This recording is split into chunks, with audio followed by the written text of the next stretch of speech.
Hello! Welcome back to another episode of Indigo Room. My name is Indigo Akmalafe. You can call me Indy. I have been watching the newest hot doctor drama, and I think I finally understand it, you know? Like, I never really understood or, liked medical dramas or procedural dramas, dramas in general. I think maybe I was just too young for it, and I've finally aged into the genre. Because before I was just why are all these old people yelling at each other? If I wanted to watch that, I would just go tell my parents that I got a C in physics or something, you know? I could do that for free. Now I think we're getting it, because here's the thing. I have found my newest fictional lesbian boyfriend. And I think every lesbian should get as many fictional lesbian boyfriends as they want. Because, I think this was, in the Master Doc or something. It's allowed. It's allowed. They're butches. They're butches in our minds, and that's how it works. But there's a sad, wet little man on the show, and his name is Whitaker. Fuck you to the creators for making me thirst after a guy with a Charles Dickens ass name like Whitaker.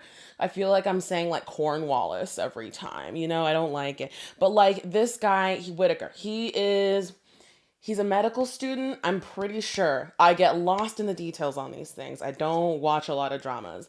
This is new for me. I'm pretty sure he's a med student. He is so sad. He is so sad and wet and little and pathetic. And it's the cutest fucking thing. He looks like a kicked puppy that you find in a cardboard box on the side of the street in a storm. You know, he has the saddest little eyes. It's so fucking hot. He's my baby mama. He's mine now. I love him. I want to steal his lunch money. I want to give him a pat on the head and an oversized lollipop. It's insane. So I'm watching it. I'm binging the show last night. We're on episode 3, right? And the plot so far is that Whitaker's doing CPR on this guy. He's trying to revive this man, right? He's not gonna make it, but he's not gonna let him just die without trying everything that he can do to at least try to revive this guy, right? So it opens on a POV shot, a Dutch angle essentially of him doing the chest compressions, the thing. It's just him, his face. He's leaning over the camera with his arms and he's thrusting for a solid 5 seconds of screen time. He's thrusting with his arms, right?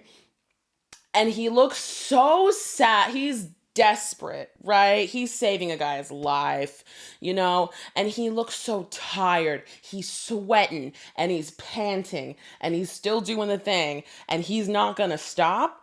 And he's not stopping anytime soon because he's got purpose. So I understand medical dramas now. I get it. You know, he's from Ohio or some shit. I don't know, a cornfield in Idaho. I don't know. I love him. He's mine. He's mine now. I'm going insane. Anyway, today in the studio, we have Void Fox, otherwise known as Voidals. They are a Sacramento-based tattoo and portrait artist whose special interests include world history, art history, and literary analysis, to name a few. They've also got sick hair. Give me your hair, jeans, you emo bitch. Let's give it up for Void. How you doing? I'm good. How are you? I'm good. How are you? Good. Yeah. What medical drama is this? This is The Pit. The Pit, okay. Yeah, it's on HBO. Nice. I'll give you my login if you want. I mean, I won't. I will never do that. Don't cancel my HBO. So, okay. Today I want you to tell me about Naruto. Okay. I want to know historical themes. I want to know any relations to any conflicts that were happening at the time of creation. I want to know its cultural impact. Let's get into it. Okay. Tell me what you got. Like much anime, the primary connection that Naruto has is to World War II and the imperialism that Japan had during that time. Much of the show is about stuff that the government does that's secret from what the people are doing, that affects them, but they don't know anything about it. The government has a secret secondary government kind of within the Naruto government, and they kind of are allowed to do their own thing. They have a secret police, that the people see and know about, but they don't know what they do. Mm-hmm. And the secret police like recruits children and stuff like that, like talented kids, because all the kids are going to school to be ninjas. Okay. And so, but they, instead of like having to go, they don't have to go for a certain period of time. They just have to go until they can do a certain thing. And so, like, if the kid can figure out how to do this specific like ninja sign, really early, then they're really talented. Gotcha. And so they oftentimes will get picked up by the secret police to be in this group. And that's supposed to like kind of 1-to-1 with the military in World War II, because Japan also was kind of like exporting kids to Manchuria. Is that the unit? Yes, this is relating to Unit 731. Okay. In World War II. Yes. Which we talked about I think I'm literally just gonna make it like a behind the scenes, like a Patreon exclusive episode, I think. That's fine. So That makes like, sense. yeah. So give me your fucking money. And then you can learn all about some like really fucked up experiments and some really interesting history. Yeah. Okay. Perfect. Yeah. Continue. So I would say most anime is related to World War II, if it's related to politics at all. Because it was such a like post-war Japan was like so formative for most people and so formative for most like mangakas, that it kind of continued on into the 90s, where people were still like learning about their own history. And so I, for the most part, think that a lot of anime is about that. The government in Naruto mostly relates back to World War II, in that a lot of the politics that they show in Naruto and other animes is basically that the government does really, really bad stuff, but it's okay because it's for the greater good, and so you should forgive them. And also it doesn't matter if they do these really bad things because it's not that big of a deal. Don't worry about it. And if we do bad things to certain groups of people, it's okay. Because they deserved it, they're lesser than. So we have the Uchiha. And the Uchiha are kind of like an oppressed group. They literally get put in... The second Hokage puts them in a ghetto. Okay, the Hokage. Remind me what that is. Oh, sorry. The Hokage is like the president. Okay. He's like the president of... Because they live in villages, but the villages are like cities. And the Hokage is in charge of the city. Okay. There's different Kage. The Kage are just the leaders. So like the Hidden Leaf Village has the Hokage. The Hidden Cloud Village has the Raikage. It's like just whatever Kage. Yeah. And each one has had like different amounts, but there's like 6 of them. But it's just these big like, they're like the capitals of their country basically. Okay. So like the Hidden Leaf Village is the capital of like Fire Country. And so the Leaf Village is of Fire Country? Yeah, they don't really get into that very much, but they are in countries. Okay. But they're like mostly are... I know more about Pokemon than I know about Naruto. So I'm like, wait, is this an anime red flag? It's definitely weird. It's like it's mostly the villages, but there are other villages that just aren't a part of these larger ones. And so it's almost like it's more like it's like a city state. Okay. In a way. Interesting world building. It's very interesting. It's kind of doesn't make sense. Okay. Also, the whole history of Naruto is less than 200 years long. Yes. That's short. Whoa. It's super short because it's like, so the Leaf Village has only had, when we meet Naruto, it's only had like 5 Kage. Or 5 Hokage. Before that, all of the villages were like, they weren't villages, it was just clans who were like fighting each other. Yeah. And so that's also like a parallel because it's just like, that's like a way old thing in Japanese history is before the unification of Japan, it was just clans that were fighting each other. There was like a guy who, I can't remember, I went to his house, but I can't remember his name. But he built Osaka Castle. But yeah. Okay. I thought I thought this was a different guy whose house you just went to, and I was like, wait, how's he relevant? So you went to like a historical house. I went to a historical house, not just like his regular house. Okay. I went to his historical house. Okay, cool. But yeah, it was mostly just like, and this was like in the 1500s basically. That like all of Japan was just clans that were separate, and then somebody came together and made Honshu, which is the main island of Japan, like a unified state. Okinawa and Hokkaido were not a part of Japan until after the Meiji Restoration in 1868. So it was just Honshu, which is the main island. But in Naruto, they also had, it was just clans. They just do it really, it's just a speed run. They're just like, it's only like 200 years, but it's like a really... But they speed ran the history of Japan. Yeah, they just speed ran the history of Japan. So it was like, for the most part, it was the same, where it's like, here's a bunch of clans that are fighting each other. And then these two guys were basically like, we should stop doing this. And they were the two leaders of the biggest clans that were kind of in charge. And it was Hashirama, Senju, and Senju was like the biggest clan. And then Madara Uchiha, who was also like head of the other biggest clan. Okay. So they were like, we're going to do the Hidden Leaf Village. And then kind of like every other like group in the world, I guess. The world's very small. Yeah. It's more like a continent, but Okay. we're like, okay, we're also going to do villages. And so this is the same as Japan, kind of. More because it's like Tokyo, Osaka, Kyoto, than like Japan, China, Korea. Like it's more just Japan. Yeah. Gotcha. Gotcha. So the first Hokage was Hashirama Senju.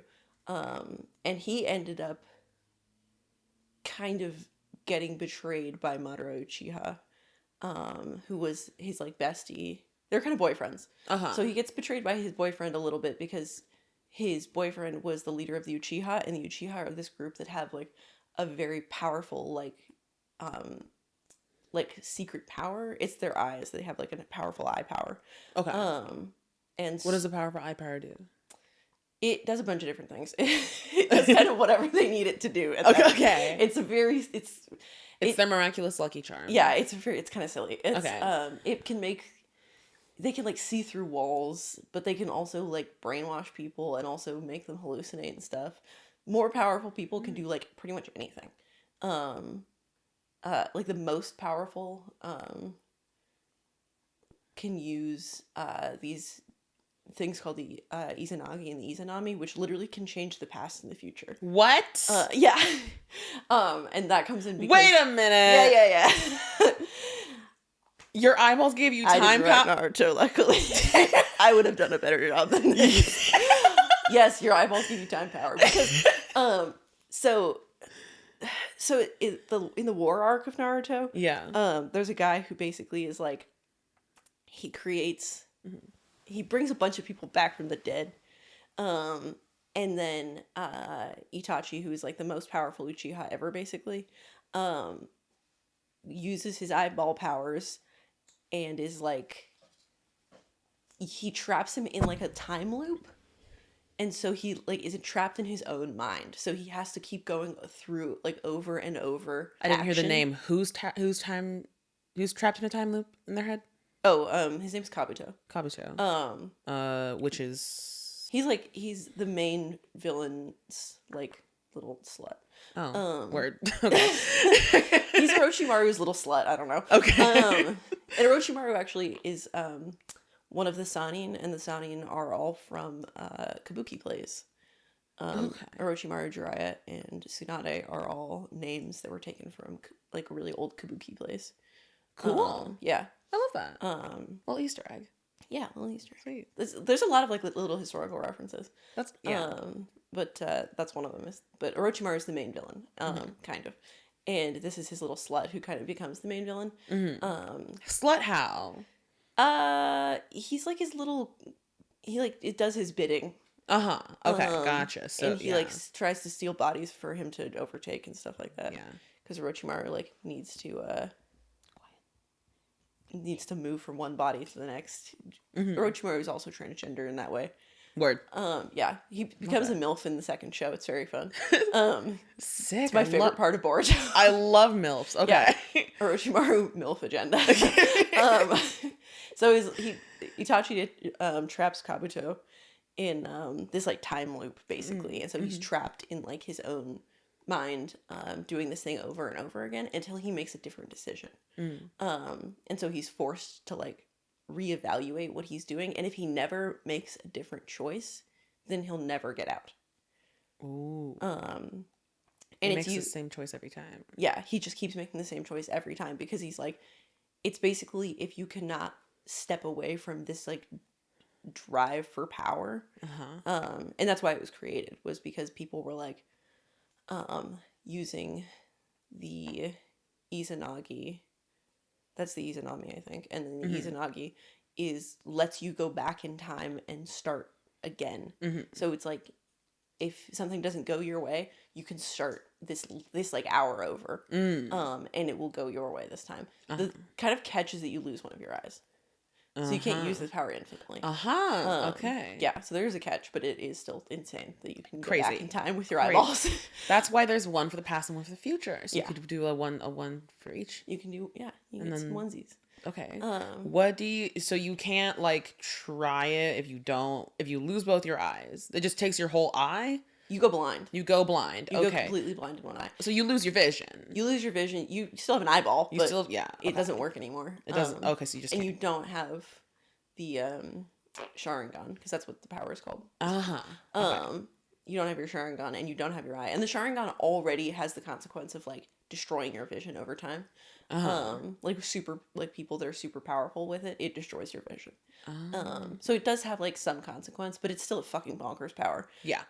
Because you can do all kinds of things. Itachi basically puts people in like 72-hour hells. Where this is the tightest thing that ever happens in Naruto. Okay. He's 13 years old, and he pulls it up, and he puts somebody in a like, he thinks he's in super hell for 72 hours, but it's like a minute for him. So he gives them DMT. Yeah. Okay. He gives him DMT, and it's like, it's literally him, the dude that he's put in super hell, attached to a cross, being stabbed over and over again for 72 hours. 72 perceived hours. Yes. But it's only a minute. Okay, that's so funny. Yeah. And then it never happens again. They're like, why does it never happen again? It's so fucking hilarious. It's the world's craziest 13-year-old. Yeah, that's an insane. It's really because they make Itachi a villain at the beginning of the show, but he's not a villain, and so they have to make him scary at the beginning, and then have to cut Nerf way him. back. Yeah, on the scary. Too bad. They're like, too scary. that was too much. Yeah, but it's crazy that he can do that. So now you have a sense of how crazy this power is. Okay. The Uchiha have this crazy fucking power. And so called the Sharingan. The Sharingan. Okay. So everybody hates them. Because they're so powerful. Because they have the super crazy power. Okay. So yes, this is the revenge oppression. This is the revenge oppression. Yeah, this is the issue, is that they're like, they are supposed to be a metaphor for a minority or oppressed group, but there's a reason they're oppressed. It is because they're really dangerous and scary.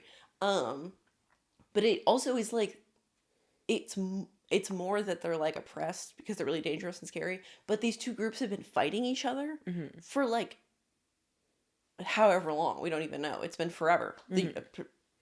In theory, all of human history so far in Naruto. Yeah. They've been fighting each other and killing each other. Like we see Hashirama and Madara both kill each other's siblings as children. Because they have to fight each other's like families as little kids.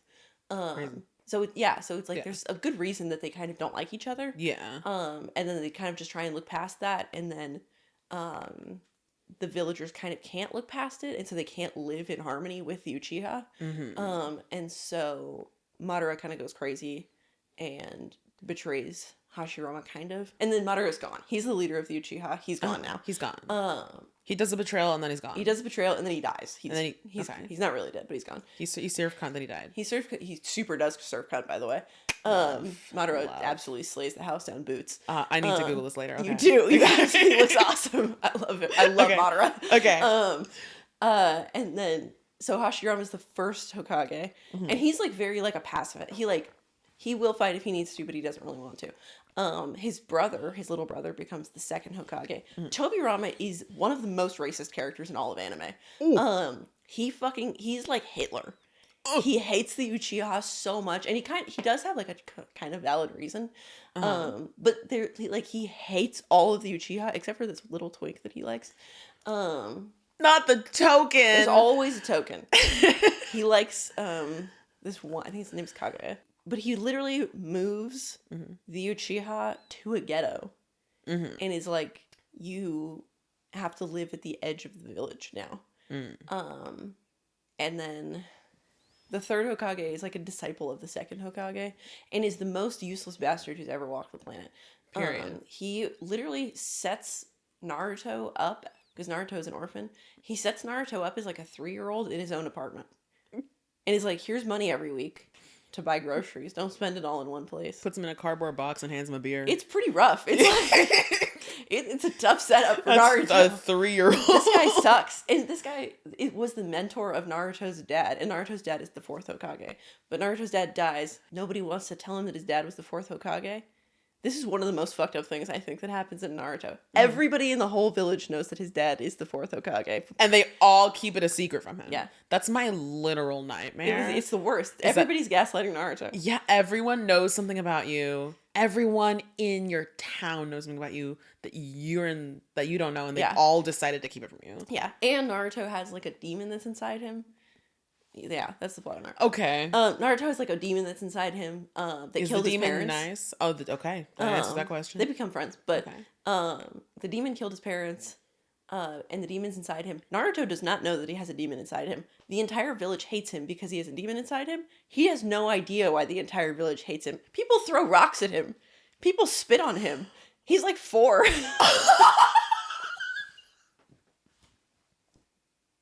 Naruto is easily the most oppressed person in Naruto.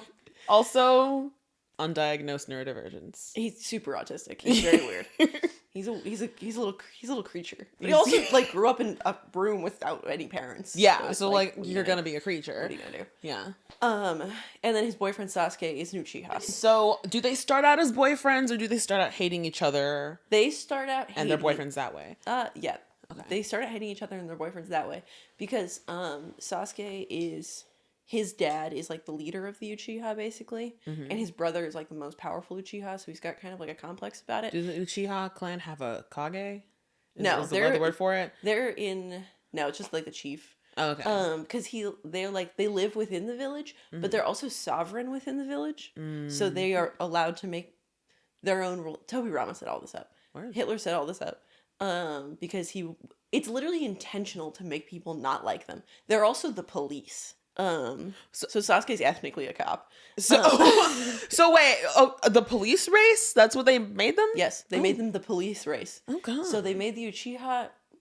They put them in a ghetto. Hitler they put made the them Uchiha the in a police. Okay. So they're like, so they hate these two groups of people. Fucking hate each other, and because the people in the village hate the Uchiha take it out. They're the cops, and they take it out on the people in the village. Yeah. And so they're. And it's just a disgusting cycle. It's a bad cycle. Yeah.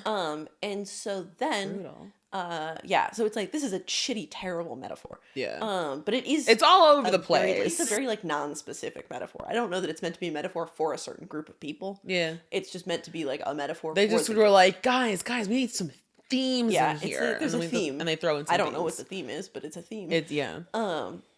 But the government is mostly what's meant to be representative, I think. Mm-hmm. Sasuke's older brother is Itachi. And Itachi is like the most talented Uchiha ever, basically. Okay. Since Madara. But he's really young. He gets recruited into the secret police when he's 11 years old. Are they called the secret police? No, they're called the Anbu police. I get it confused with Spy Family. Oh. Yeah. So they're called the Anbu.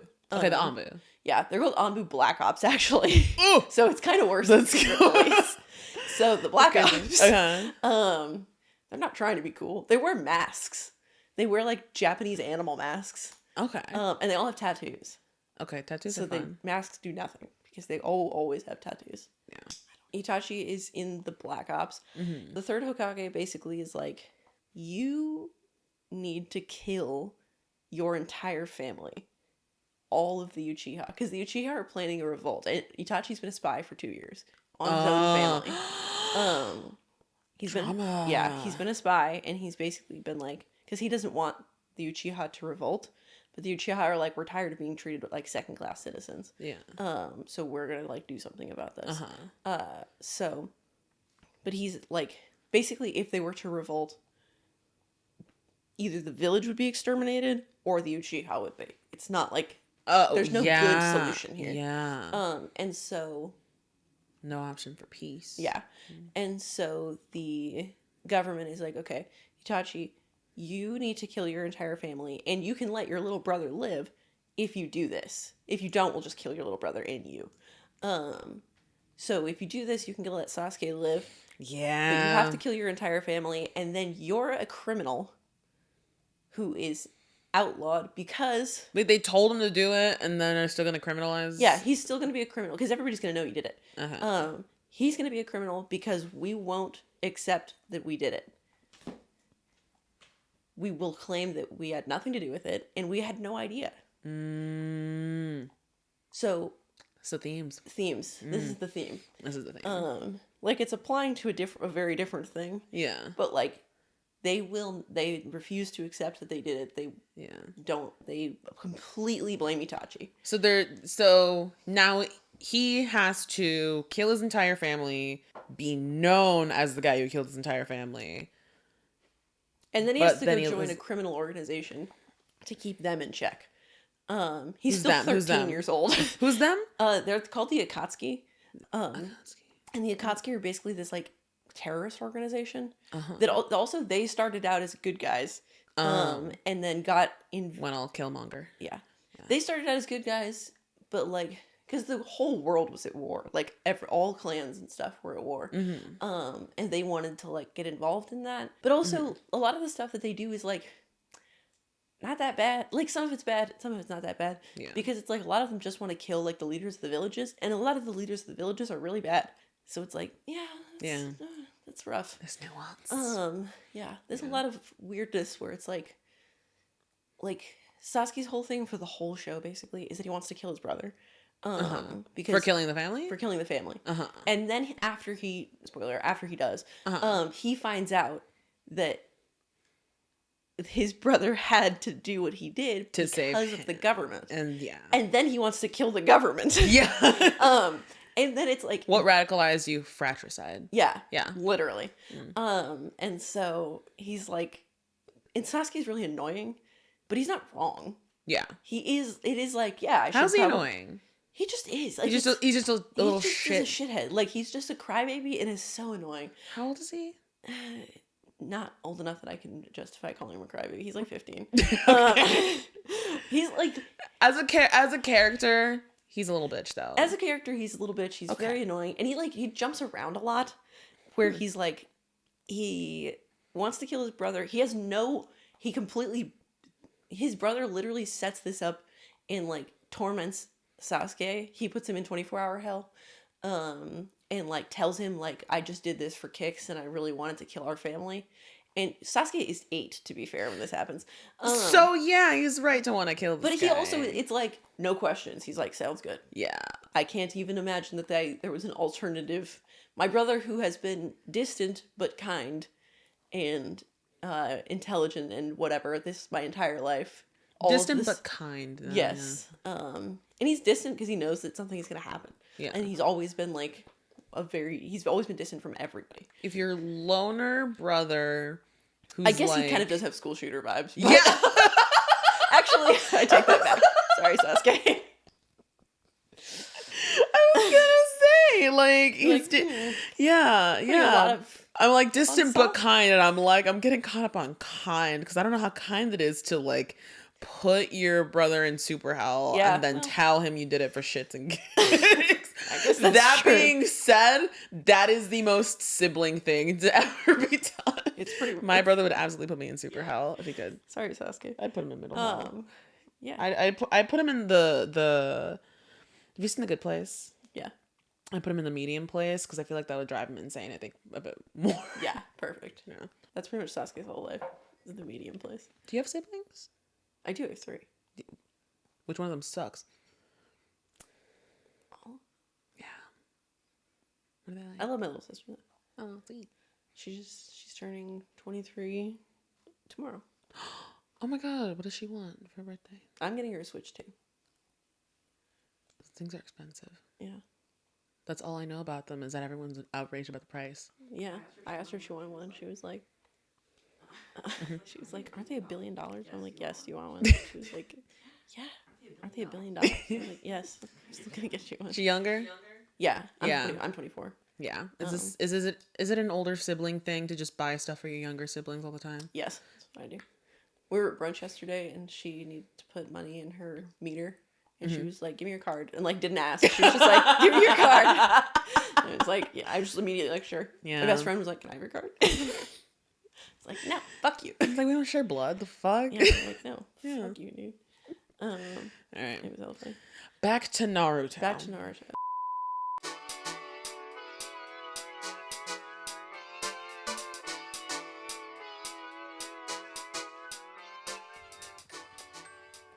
Quick check of the phone. All right, there's poison oak in my backyard. Hell yeah. Hell yeah. Okay, ready? Yes. Think easily the most similar metaphor or similar parallel to Japanese history for Naruto is that Naruto spends the entire show being like goes around to a bunch of different people and fights them, and then after he wins, he's always like, I'm gonna change this thing that like is the reason that you became a bad guy, basically. And he's like, when I become Hokage, that's the whole thing, he wants to be Hokage. Yeah. He's like, when I become Hokage, I'm gonna change this thing so that you're not oppressed anymore. And then he becomes Hokage, and he doesn't change one goddamn thing. Like, literally doesn't change one fucking thing. It's really ridiculous. He's really cut out for politics. Yeah, he's great. He's great at it. He is so good. Everybody he becomes Hokage in not at the end of Naruto. He becomes Hokage in the sequel show Boruto. Okay. Which is about his son. Who is unbearable. Everybody hates Boruto. And the show is not good, but mostly because Naruto is terrible at being Hokage. He spends his whole life being like, I'm gonna change everything and like do everything differently. Yeah, and then doesn't. No, he does everything exactly the same as the third Hokage.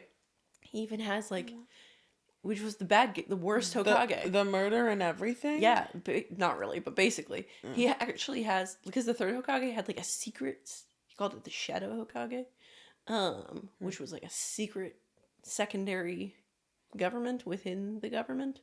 He has that too. Sasuke is his Shadow Kage. Gotcha. And so he like has Sasuke be his Shadow Hokage, still have the Black Ops for some reason. I don't even know what they do anymore. Yeah. But so he basically spends the whole time being like, I'm gonna do all this stuff. Nothing. Doesn't change anything, doesn't apologize. There's my absolute favorite arc in Boruto though is about this village called the Blood Mist Village. The Blood Mist Village? Because it's just the Hidden Mist Village. But their history is so violent and horrible that they're called the Blood Mist Village. And they're like, it is a rough history. Like every character that's from the Blood Mist Village basically is like, their ninja test for kids was that they had to kill the other participants. Like the other kids in their classes, they would have to kill them to succeed. That's a lot of child death. Yeah, it's rough. And then like we meet a bunch of characters from the Mist Village in Naruto, and they all are like really intense and really strange. And some of them are shark people. Like shark human hybrids, or yes. What? What? There's no elaboration on that. That's just what it is. I didn't know this was in the world. Yeah. I guess there's magical powers. That's how I felt too when I met them. I was like, shark guy. Yeah. It's kind of not clear if they're shark human hybrid. They kind of are, but like also they just might be people that look like sharks. Could be. They file their teeth. Yeah, but it also like. It's that guy from Free Iwatobi Swim Club with the pink hair. Yes. It's that guy. That would be awesome. Yeah, the Blood Mist Village is like the worst village. It's rough. Okay. And then in Boruto, they have a really great arc where it's basically become Japan. Oh. It's become like a utopia. It's super, super nice and super like, modern. The Blood Mist? The Blood Mist Village. How to reform. Yeah, it had to reform. Okay. And it like super changed. And but there's people that are like the direct descendants of people who were like known as like serial murderers. It is really interesting. And then there's some people that like Boruto gets into a fight with that are like, we want it to go back to the Blood Mist Village because we don't want all this fucking gay shit. We want our country back. We want our country back. We don't want to be friends with everybody. We want to start killing people again. And what happened to some good old mass murder? Yeah, it is so interesting that it's like, it is the most like interesting historical arc in Boruto. Certainly, Boruto's not all that good. Okay. But it's like it's a pretty 1-to-1 parallel where it's like, wow, we were like serial killers for years, and now we're like cool. We got pachinko now. And it's like, that's fucking crazy. Tell me more about these blood mist, not blood moon, blood. Tell me more about them. Like, serial murderers, like, for fun or for work? Like, how crazy we talking here? So, basically the way everybody was everybody was ninja. That was the only job for some reason. So everybody was a ninja, and the Blood Mist Village was all ninjas, but they were all very violent ninjas, and mostly it was just like their organization was that like they would have to kill each other as kids. Most of the characters that we meet from the Blood Mist Village are in the Akatsuki, and the Akatsuki are the bad guys. There's Kisame Hoshigaki, which is a shark guy, and he's partners with Itachi for a while.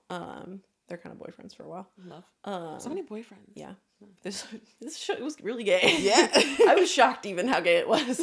But yeah, Kisame is kind of his boyfriend for a little while. But he basically is like, really like, his whole like thing is like, oh, sharks eat each other in the womb and stuff like that. So it's like survival of the fittest. And he talks a lot about how like growing up, it's like, that's all it is that you... Survival of the fittest. So we have to put you in like situations where you have to survive. Yeah, yeah. So it's like you basically have to like kill each other because it's survival of the fittest, and you won't survive on the outside if you won't survive here.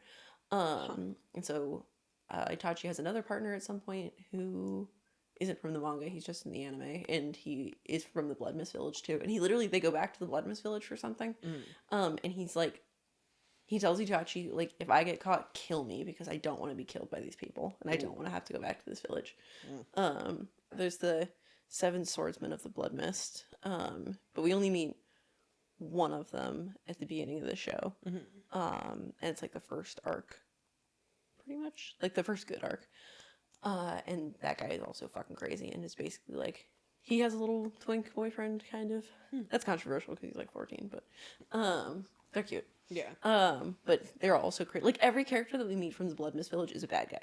There's no good guy characters. Okay. The only time that it's the land of people who suck. It's the land of people who suck. The only time we ever interact with these characters in a positive light is in the war, because literally everybody is fighting with each other, even if they don't get along. Because the war is everybody fighting against Madara at the end. And they have I'm pretty sure every village has their own like black ops, but I think, as far as I know, for some reason, the Hidden Leaf one is the best one. All that brutality for the Blood Mist one, you couldn't even have like a good... Yeah, no. I think it's because all their good people fuck off. It seems like they just fail. Or die in childhood. Like, it doesn't, you know?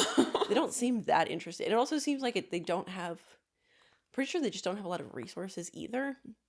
It's an island nation, I think.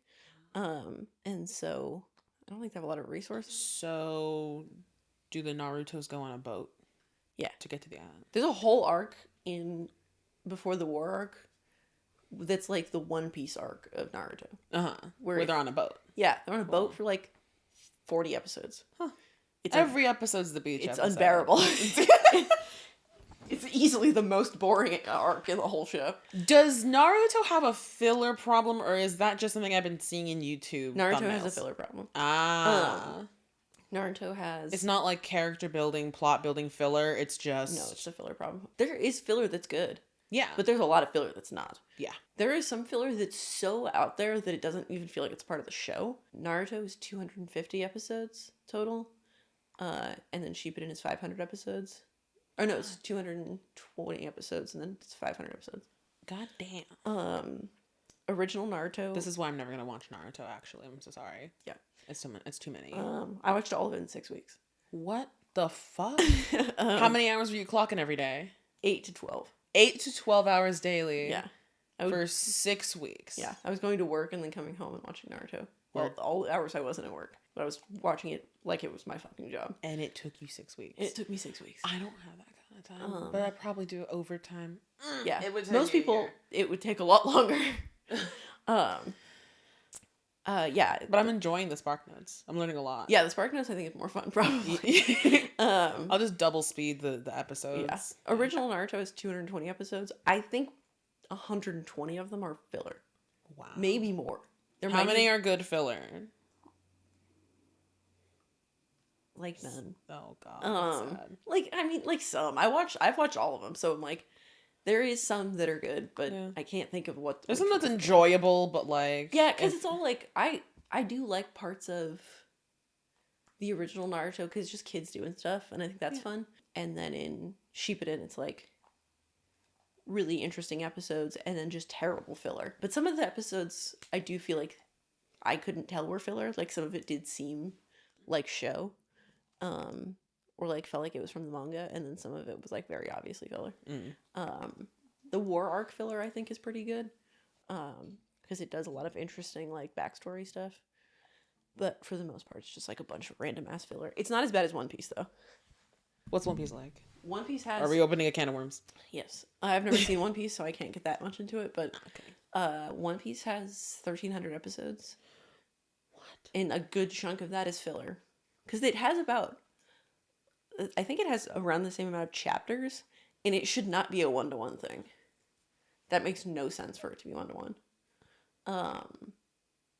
How many episodes is too many episodes? That many. That many. That's way too many. Like 700 is a lot of episodes, but it's doable. It's possible. Yeah. 1,000 is crazy. And most of them are not show. That's the one show that it's like, I think everybody skips the filler. Yeah. Well, how long was it airing? And like on what schedule? Like how many years? It has been airing since at least the early 2000s. Is it still airing? Yeah. New episodes? Yep. Oh! It's still being written. Oh my god. It's been going since the 90s. I just thought it had like a resurgence in popularity recently. It's still going. Oh wow. Oda, who's the author, is basically like, yeah, I just got done with like the introduction. Now the real story starts. He's been saying that for the last 20 years. I don't think he knows what he's writing anymore. I don't think he ever knew what he was going to write past a certain point. That's my hot One Piece take. But at this point, I think a lot of One Piece fans think that too. Where it's like, it doesn't feel like he had a plot written out. It felt like he's figuring out as he goes. Figuring it out as he goes. Which happens, I think, for a lot of stories. Yeah, but this is too long. Yeah. I think that Naruto is long but feels purposeful. This is long and feels pointless. Gotta say, though, Oda, right? Oda, congrats on the long-running, like, IP. At the very least, that's not something that a lot of people can say they have. Yeah, seriously. But, like, I guess it works. It works if you're trying to like make a show last long, but I don't. That's not the same as trying to make like a story. No, it's like it's not like making a good story. It's just making it last long. Yeah.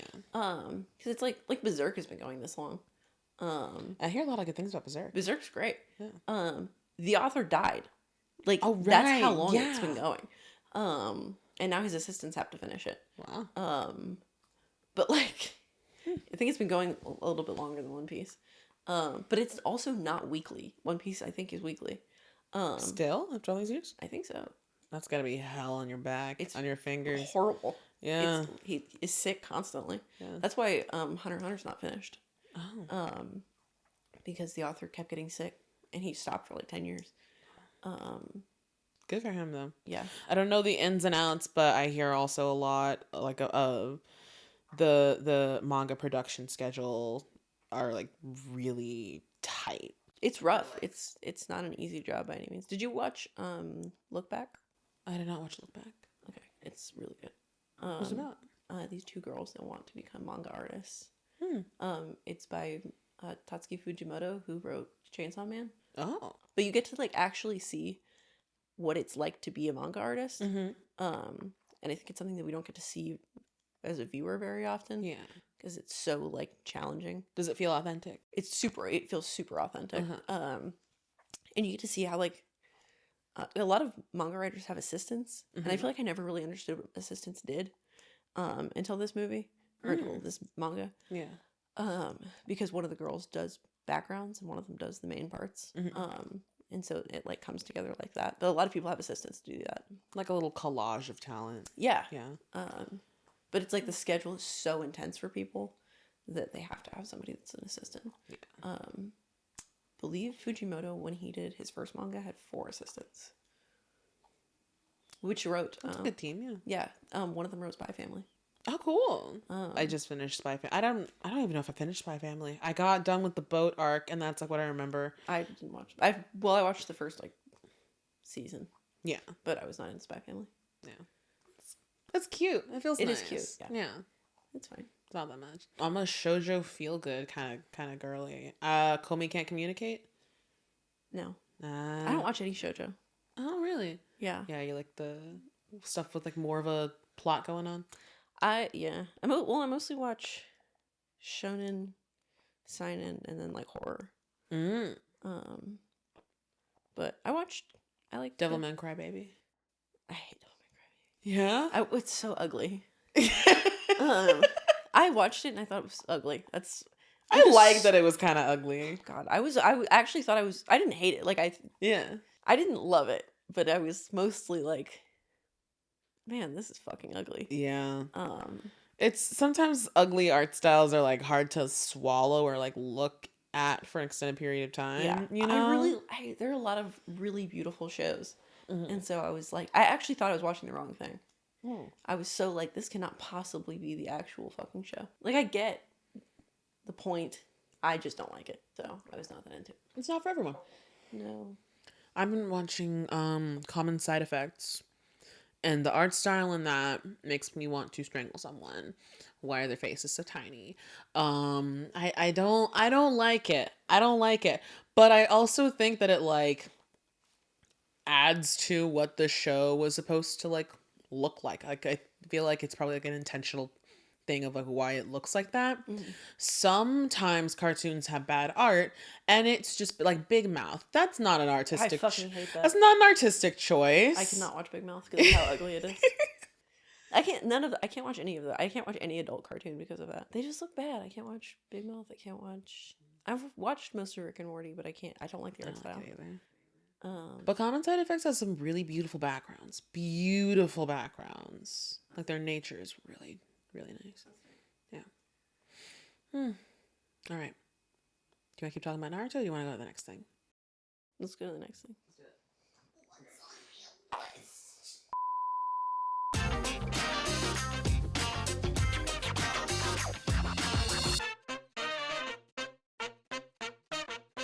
Tell me who you brought for me today. Oh, okay. Yeah.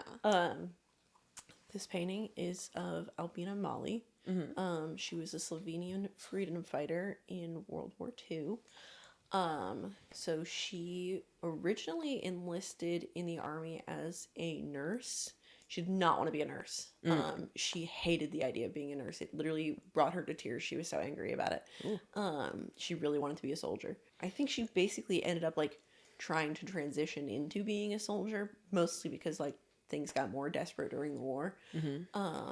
And so she was injured by a grenade that basically blew off half of her face. And then it was repaired, and that's why she has like a big scar right here, and she has a lazy eye. I actually don't know which one of her eyes is lazy because they look the same in every picture. There's only 2 pictures of her. It's this one and then a picture of her when she's older. And she's making the same expression, and so I cannot tell which one is blind and which one's not. Or if either of them are blind, like one of them might be, they won't both be fine. But she was injured, and then after she was injured, she left the hospital. She was in the hospital, and then she left the hospital, and then she joined the Slovenian Youth Communist Party. right after the war and was involved in that for pretty much the rest of her life. This was World War II. So this was in the 40s. And this was in like the USSR basically. So she mostly fought like Finns, Finnish people, and fought with Russians during World War II. I painted her because I was painting disfigured soldiers, but I wanted to paint her specifically because she's the only person that I've ever seen that's a disfigured soldier whose picture is edited to look not disfigured. So if you look up Albina Mali online, there's this picture, because there's only 2 pictures of her, but much of the time people will edit this picture to be not disfigured. So they're like, this is what she might have looked like before, but there's no other person that they do that with. Like there's no men that they do that with. It's only her. Because they have this idea of like, oh, she wouldn't want to look disfigured, or maybe like she was probably let's make her pretty. Yeah, at least she was probably beautiful before. So like we should show her in that light as opposed to the way she looked. And it's like she fucking hated being a nurse. She really wanted to be a soldier. So I don't think that and she clearly isn't ashamed in this picture. Yeah. She's like wearing her battle scars like proudly. She was cool. So it's like it was just so interesting to see like how people react to ugliness in a way. Because that was kind of my whole like thought on these paintings. Was that after people are no longer useful, and even if that usefulness is just attractiveness, they're very like discarded. Because we don't ever get to see like soldiers that are disfigured for the most part. Like that kind of goes to the wayside because it doesn't fit within our like view of how war is great and war is like makes like a big, super strong soldier and stuff like that. Yeah, a big heroic thing that they do to like save our country. Yeah, so it's like the idea of somebody being injured that like ruins their life or causes them great pain or causes them disfigurement. Only if it's like visible. If it's causing disfigurement, then that's like seen as like a bad thing. Yeah, but like if you get like shot in a place and they like patch it up, it's not the same. Yeah. Like getting injured is somehow kind of a weakness, but if you can not see it, then it's like, okay, then it doesn't matter. But getting injured visually, it like has a massive effect on your life. And people don't react well to it. And so like finding any images like this are actually hard. This one, and then a picture of Simo Halja, the Finnish sniper that I painted. Those 2 are like the most famous, her and him. But finding any pictures beyond that becomes challenging. Because they are like famous people who were shot anyway. She's partly famous because she was shot, but she also was involved in the war. And was involved in the Youth Communist Party as well, and so that's why she was kind of famous. But anybody that was just like not famous and was just a regular soldier,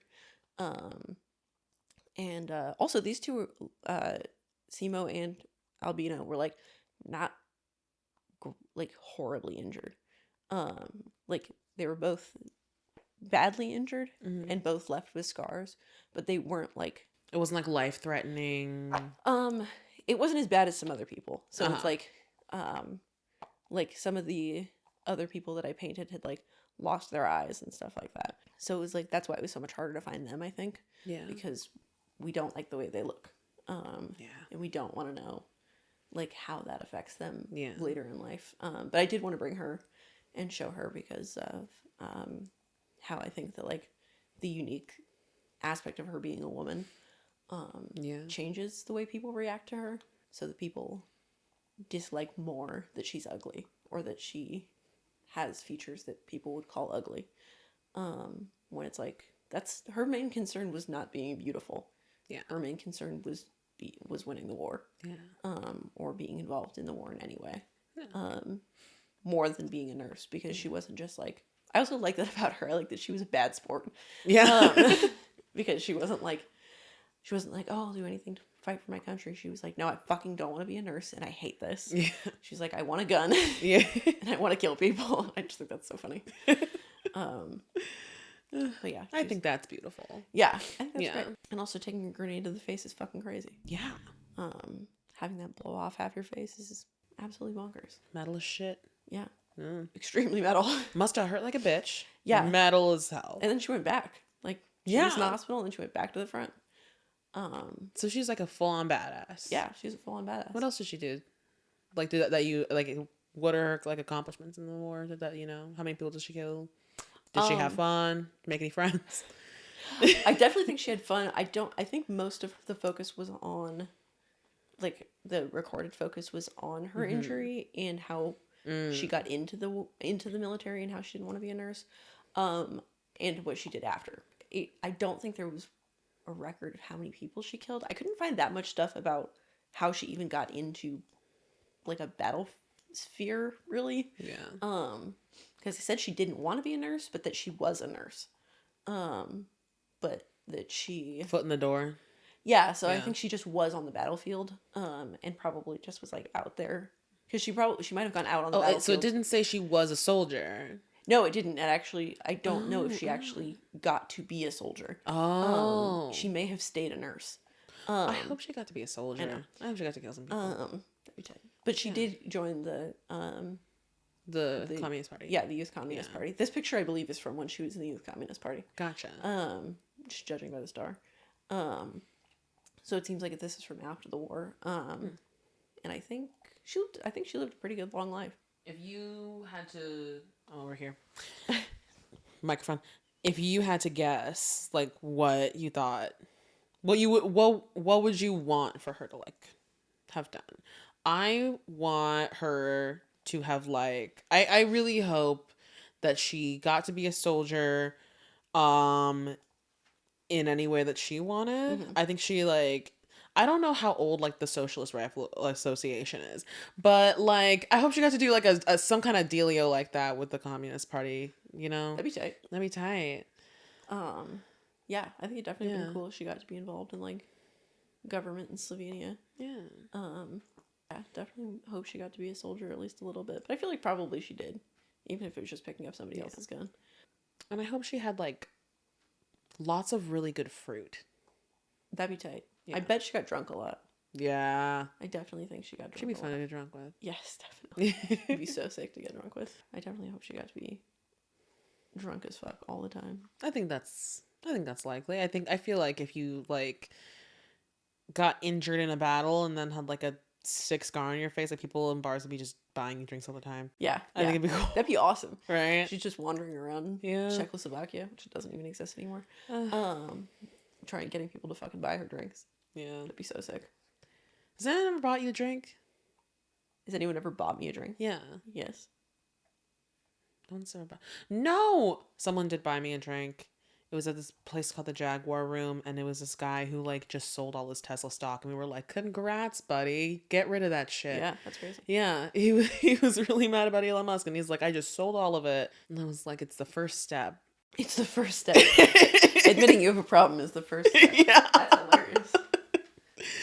But he was buying drinks from people. I had my first old fashioned there.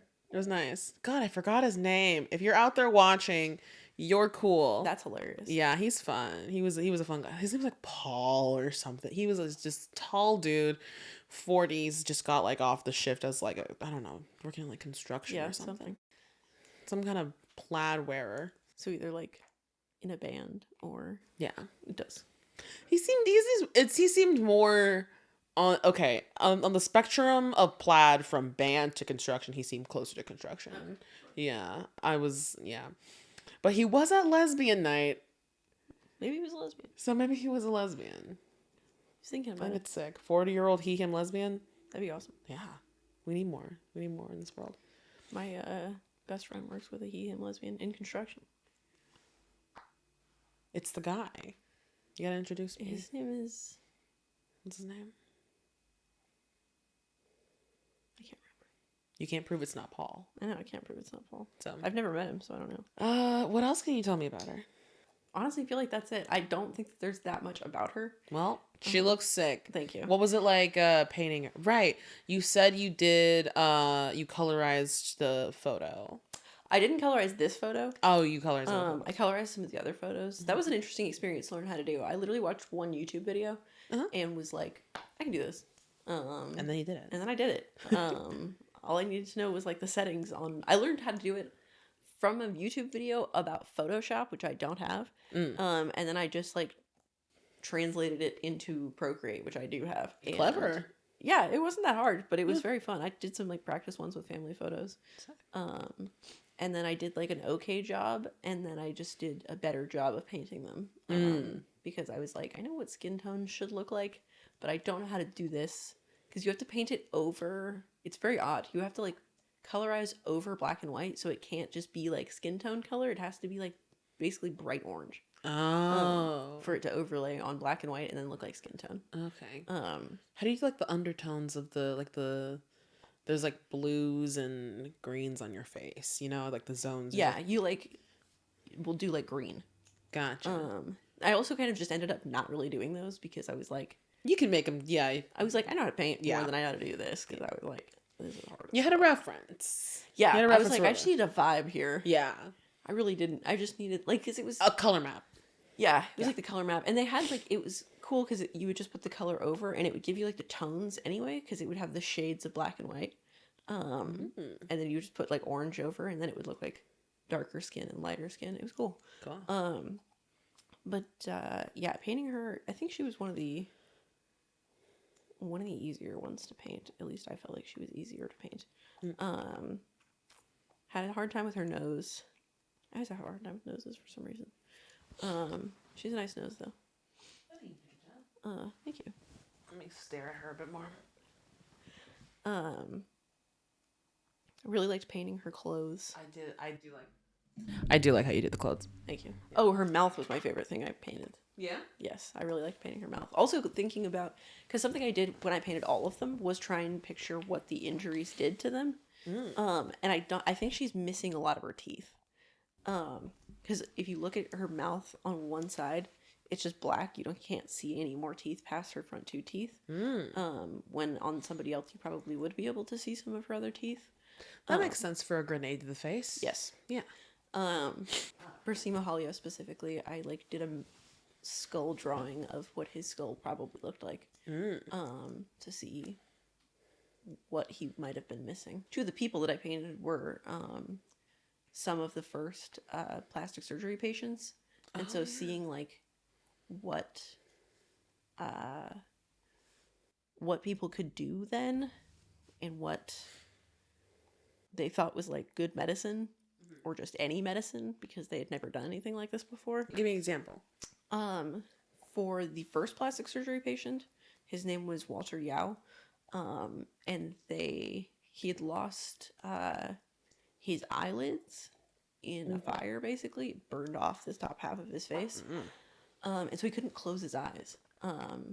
And so instead of just leaving him like that in like suffering for the rest of his life, they took a flap of skin from his chest right here and attached it like a mask onto the upper half of his face. And they had to use like skin tubes to connect it to... Skin tubes. Yeah, there's a word for it, but I can never remember it. But it's literally like... Connects like the tendons in his face and like the muscle, so I can move it and blink? No, it's like skin tubes. Because it's so that the body doesn't reject it. Because they had it on, and it literally became so infected at one point, it was just floating in pus. Ooh. But they really wanted to make it work, and so they kept trying to make it work. And it did. It healed on. And so he could close his eyes again. Amazing. But they were just like, this is the best we got. Yeah. But they did a great job with what they had. Yeah. And they did surgeries over his lifetime to make it look a little bit more natural. And so it actually did look very good. I believe with her and Simo Halia, they probably had just put like straight up metal in their jaws. Something that's really interesting with jaw injuries is that if you lose some of your teeth, your other teeth will start to spread. They'll like spread apart over time. Because they're not squished together by the other teeth. Yeah. That's why having all of your teeth is important. Okay. Or you would have to have dentures. So I don't know if she ever got dentures. I have no idea if Simo Halia ever had dentures. Pictures of him when he's older, much of his face is sunken in. Because he took an exploding round to the face. And so pictures of him, it's like one side of his jaw is like There's skull missing. angled weird. Yeah. Okay. But then when he's older, it's like very sunken in. And so it seems like he tried to, after he was injured, he tried to go back to the front and they wouldn't let him. But it seemed like he was alive enough to do, like, surviving enough to do that. So he probably could eat and stuff like that. Like, that's a major concern, is how much people can eat. I can't even handle a brat diet for like more than a week before I start going absolutely fucking off the walls. When I got my tongue pierced, I just remember not eating anything because my tongue was so swollen. Oh. I remember waking up in the middle of the night and eating a granola bar. Yeah. And it hurt so bad, but I was like, I'm so hungry. I don't know why I ate a granola bar. That's what I'm imagining for this. The nearest thing. Yeah. Like, of all the things to eat when your tongue is like really like swollen, and mashed potatoes, maybe. Even eating like yogurt was hard. Like what was hard? Yogurt. Sorry, I say it the other way. I know. Nobody else says it like I do. Oh, is it a regional thing? No, it's just I'm an asshole. Oh, okay. I started saying it like a British person when I was like 14, and then I got stuck with it. Yeah, no, that's right. That doesn't make you an asshole. That's just everybody else hates it, so it does a little bit. If you start spelling neighbor with a U, then I'm mad, because I spell a lot of things with U's. I don't know that I spell neighbor with a U, but I don't know how often I write neighbor. Yeah, I'm sure you spell a lot of things. A lot of words have U's. A lot of them have U's, so I'm sure you do. Yeah. However, don't make me mad. Yeah, I don't think I spell neighbor with a U. Okay, good. Good. I'd have to kill you. That's fine. We don't allow Brits or Brits sympathize. I'm kidding. I love Charlie XCX. I hate British people mostly. Don't put that in the podcast. Look, okay. British people is an oxymoron.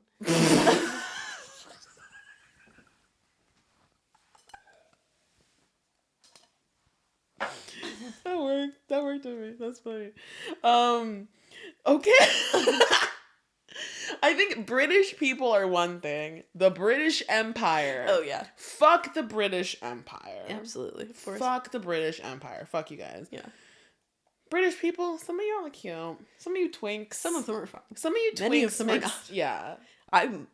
I'm Irish. Yeah. Yeah. And also, I love Ireland. You're contractually obligated to hate the British. Yes. I don't know, actually. I'm contractually obligated, I think, to hate the French. The French took Nigeria, right? Yeah. Yeah. We're all contractually obligated to hate the French, though. Yeah.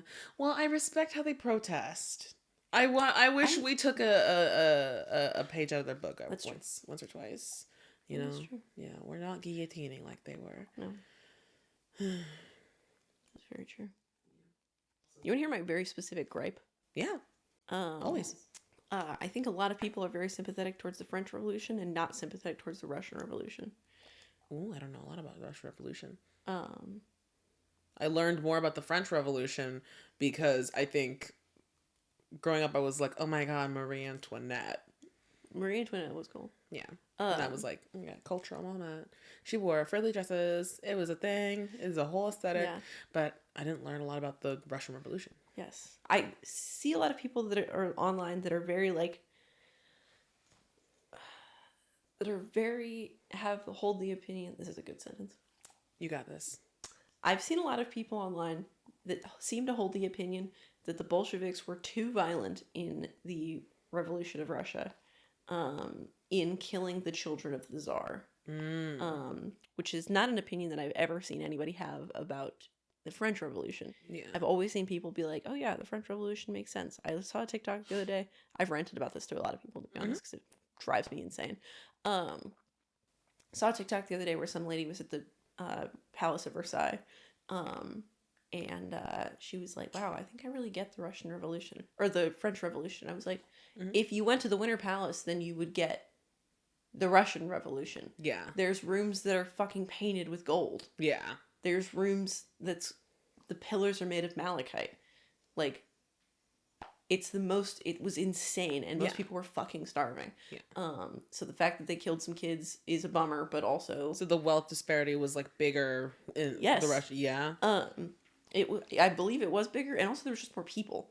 80% of people were peasants. And most people were fucking starving, and the Tsar didn't care at all. Wasn't doing anything about it, so I don't give a shit that they killed his kids. Did the French kill kids? I feel like they probably did, right? Probably. Right? Like, I don't think that I don't know I'll have that to fact check that. yeah. I don't know that King Louis had kids and they killed them. But at the same time, I don't care. Any noble children that were just like Yeah, they might have just been crossfire. around. Yeah. Poor Poor little Jacques. Yeah. Get the Jacques, get the fuck out. Guillotine Jacques. Guillotine the Jacques. You're too rich, little Timmy. Little Timothée. That's how I feel about Timothy Chalamet. Yeah, he's too rich. Too rich. Actually, I love him, but He's his a name is too fancy. I think he needs to start going by Timothée. Yeah. I think he needs to start like enforcing that. If you're gonna be French, at least go full hog. I guess he didn't choose his name. He just stuck with it. Yeah, but they fucking killed the kids in the Russian Revolution, and because of Anastasia, I stick to this opinion. It's because of Anastasia. It's the Disney adults. It's a Disney issue. Adults. Yeah. That it's because of Anastasia that people are like, they were too violent because they killed the kids. I saw a TikTok where they explained how they killed all the kids. I don't care.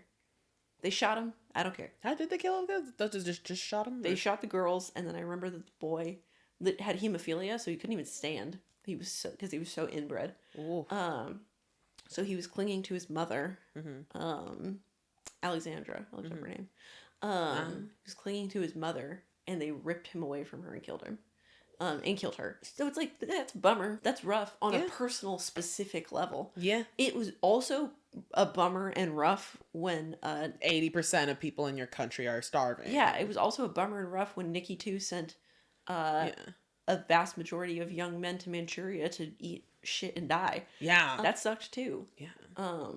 Very shortly before this, in I think the same year, I think in the February Revolution, it had been that mothers in bread lines were protesting. That was one of the biggest protests. And one of the biggest riots in Russia was mothers in bread lines because their children were starving. So I'm like, I don't really give a shit about these 5 specific children. Yeah. Like, is that a bummer? And did they deserve it? Probably not. But also, like, it doesn't matter. You see a lot of that, of like everyone's like fine with like the immense brutality that's like state sanctioned, that's like happening like at like an institutional level over time. Yeah. You know, even like high in the numbers, but like the minute you do something that feels a little icky, in like specifically for like, this is a case for murdering children, but like it's the second that you do something that's like, you know, we're pro killing kids. Yeah. That makes you like kind of have that it feels taboo. It feels bad. It feels bad. It's taboo. It becomes like, what's the price but of you have to see it. You have, yeah, exactly. It's like, what's the price? What's the price of like these five children? Yeah, 5. 5 child lives versus like how many tens of thousands of people who are dying, you know? And to see that both of those outcomes suck. We don't like people like die horrible deaths at all. We kind of, I think as a society, like to move away from dying horrible deaths. That's normal and healthy. But like, that they're not like met with the same response, and the difference is so huge. I think also because it like flipped the status quo. It's like the people who are like down below are supposed to die, and the people who are up, they, once that touches us, we're so precious. Like, we can't deal with that. Falls in line with the people, like this idea of like people defend the rich because they're like, oh, maybe one day I'll be rich, and it's like, no, you will not. Yeah. You will not be rich. You are much closer to a homeless person than you are to a billionaire. Yeah. And so always defending the rich people. It also like, it puts a name on stuff, whereas like the thousands of unnamed impoverished Russian children. Yeah. It's like, okay, and also that's so many people that people can't like process that, I think. Yeah. It's 80% is so many, but 5 is like a very easy to digest number. Yeah, and like we know specifically about them. You can picture a family Yeah. with 5 children. Yeah. You can't really picture thousands among thousands among thousands. Yeah, you can't picture 80% of the country. Yeah. Not accurately anyway. Yeah, that's very challenging. And it's like, it's also just not something that we're like used to doing. So many people are so sympathetic towards. I don't know how czar sympathizers has become a thing. Yeah. Fucking the czar has been dead for 100 years. The czar's been But dead someone's for got to defend him and his over honor. 100 years. He's been dead. I don't like. I cannot believe there's people out there, and like Americans, like random ass people, like Yeah. not Russians, random ass American people are like defending like fucking czar sympathizers Yeah. in the year of our Lord 2020. Fuck off, whatever. I don't. Even know. I feel like sometimes the base emotion behind like a czar sympathy rant is, hey guys, did we forget murder is bad? And like assuming that people like didn't know that. And I think that's where it comes, and it gets like mistranslated into something like, it's like, wait a minute, hearing about these 5 kids who got sacked like makes me feel icky. I have to. Yeah, I do. I think you're probably right. I think people are like, I think people are a little too. People think murder is bad too often. I think murder is good some of the time. Because that's how I felt like. Now this is very topical. That's how I feel about like Luigi Mangione, allegedly. That's how you feel about the claims adjuster. That's how I feel about I don't think Luigi did it. I don't think Lulu. I know that's my man. I think he's a CIA plan. Yeah. That's how I feel about whatever the fuck happened there. Yeah. Is it We're like, gonna find out. Yeah. The documentary is gonna go crazy. Please continue. if somebody kills somebody with a gun, they're a criminal. If they kill them with their paperwork, it's just health insurance. Yeah. And so it's like this guy, the health insurance, United Healthcare CEO, killed thousands of people, and his company killed thousands of people. Yeah. With no like regrets, doesn't care. No issue with that at all. They just did it slower. They just did it slower And not to your face. Yeah, and it's like that's just something that we're trained to accept. But somebody actually does something specific, takes a gun and does something specific. It's somehow more wrong. It's somehow more wrong. And it's like, Yes. I think people are too like, oh, revenge is bad. And it's like, sure, revenge is bad. It's not that bad though. Yeah. It's not as bad as other things. Yeah. I think it's not as bad as just doing nothing. Revenge for revenge's sake is like not the most thought out plan. This is just a response to ongoing violence. Yeah, this is a response to ongoing violence. And it's like people just want you to take it. And that's how it always is people just want you to take it. Be the bigger person. Yeah, and it's like there's no situation where you always have to be the bigger person in a situation where the person with more power gets to be the smaller person. Yeah, it's like if a cop is attacking you, you have to just take it. Yeah. If a man is attacking you, in like a strange man on the street is attacking you, you just have to take it, or you can be arrested for attacking him. I can't call the cops if someone like breaks into my house because like they might think that I'm the one. Also, they won't do anything. They're not gonna do anything either. That's been happening in my neighborhood. Yeah. My 6 square blocks that I live on gets 300 calls a day to the police. It's like 200 more than any other neighborhood in Sacramento. I live in like a regular ass neighborhood in Sacramento. Huh. We just have a lot of unhoused people, which is fine. They don't really do anything. Yeah. But yeah. But like that, there's like this many like police calls on people who are like, oh my god, just standing there menacingly. Yeah. We had a guy who was sleeping on our porch, and grabbed my neighbor. Ooh. And then it's always this one neighbor. Yeah. I love this neighbor. Yeah. He's Bosnian, and he is always like, it's always him. Somebody broke into the building and went into one of my neighbor's apartments with a knife, and he heard the yelling and went down. And so the cops keep thinking it's him that's instigating stuff. And we're like, stuff just happens. I don't know. Yeah.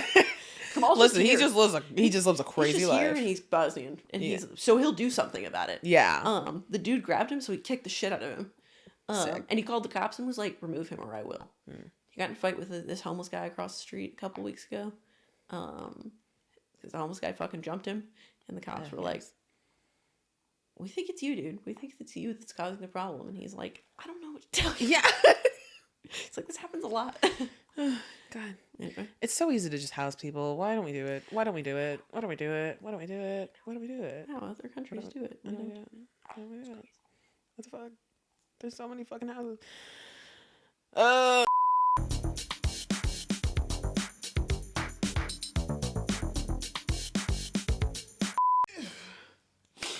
Okay.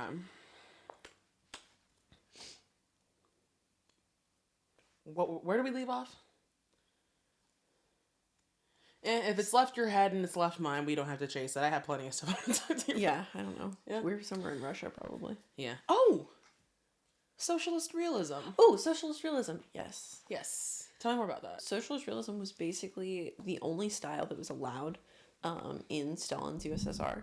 Mm-hmm.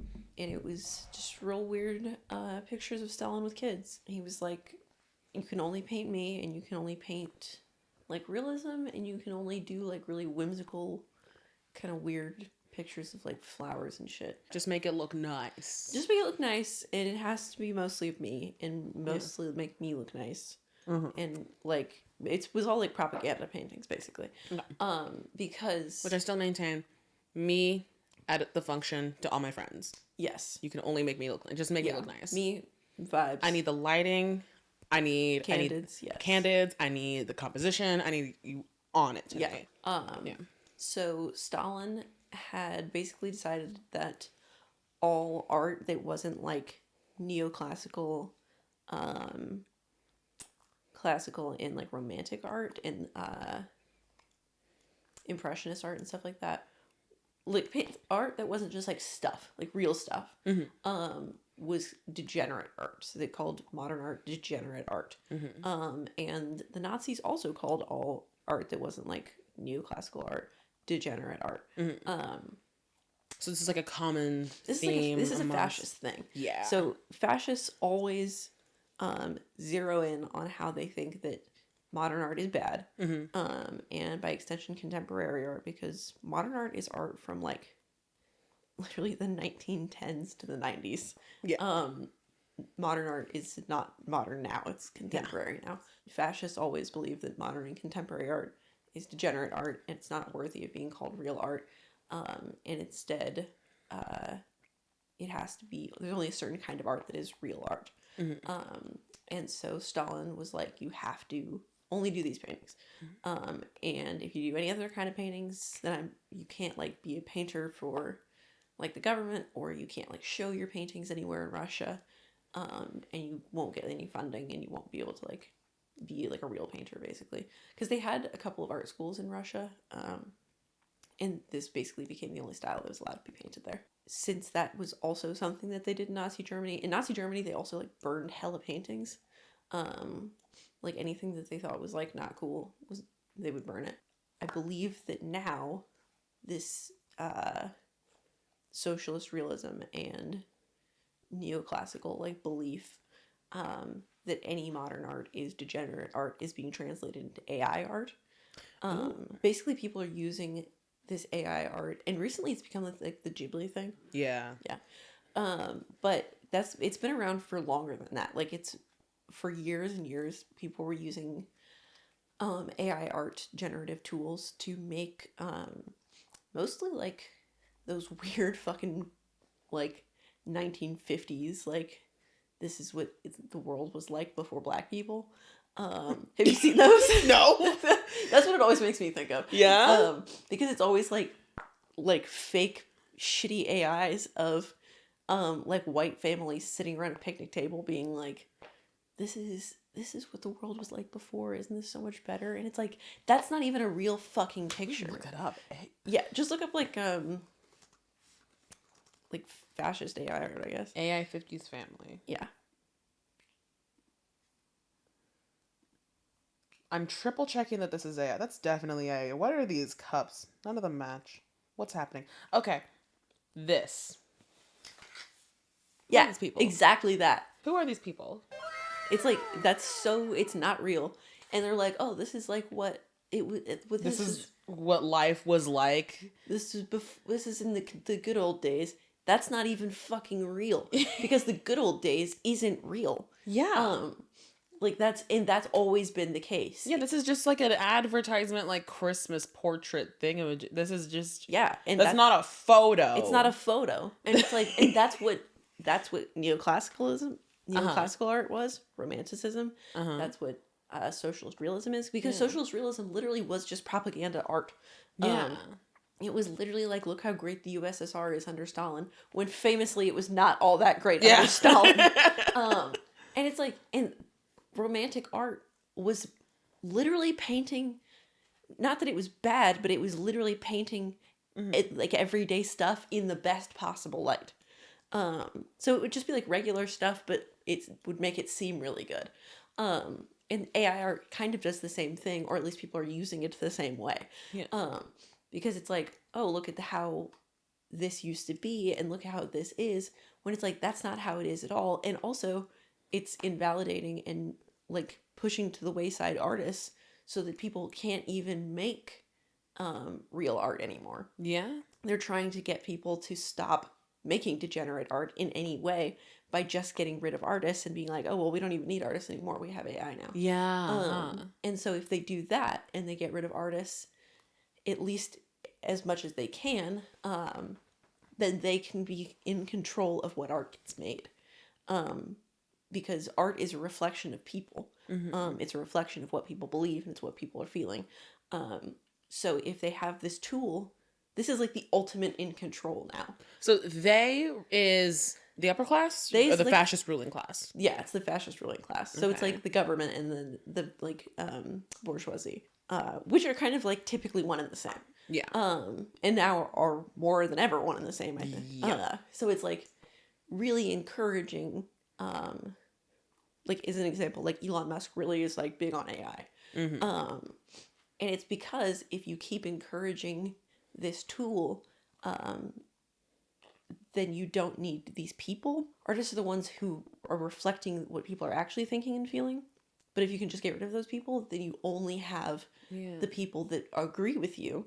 And now they can make their own art that agrees with you too. At the same level of like, same level of, at a similar passing, I guess, to them level of like polish or like skill Yeah, or 'cause like they don't experience. care. So yeah. it's like, It's not actually where the art came from. It's not the process that made it. It's just like, oh, it looks. You can get a bunch of pixels it together to looks look okay, like yeah. a photo, maybe, of someone yeah, that. it looks all right. So it's like, Yeah.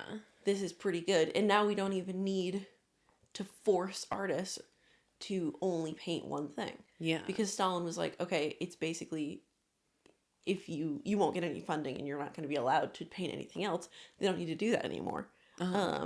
They just, They don't have to like enforce those like consequences with their own resources. yeah, they can just push down artists that are actually making art by encouraging people to make shitty AI art with, and it making, like, the Ghibli thing leads into it too.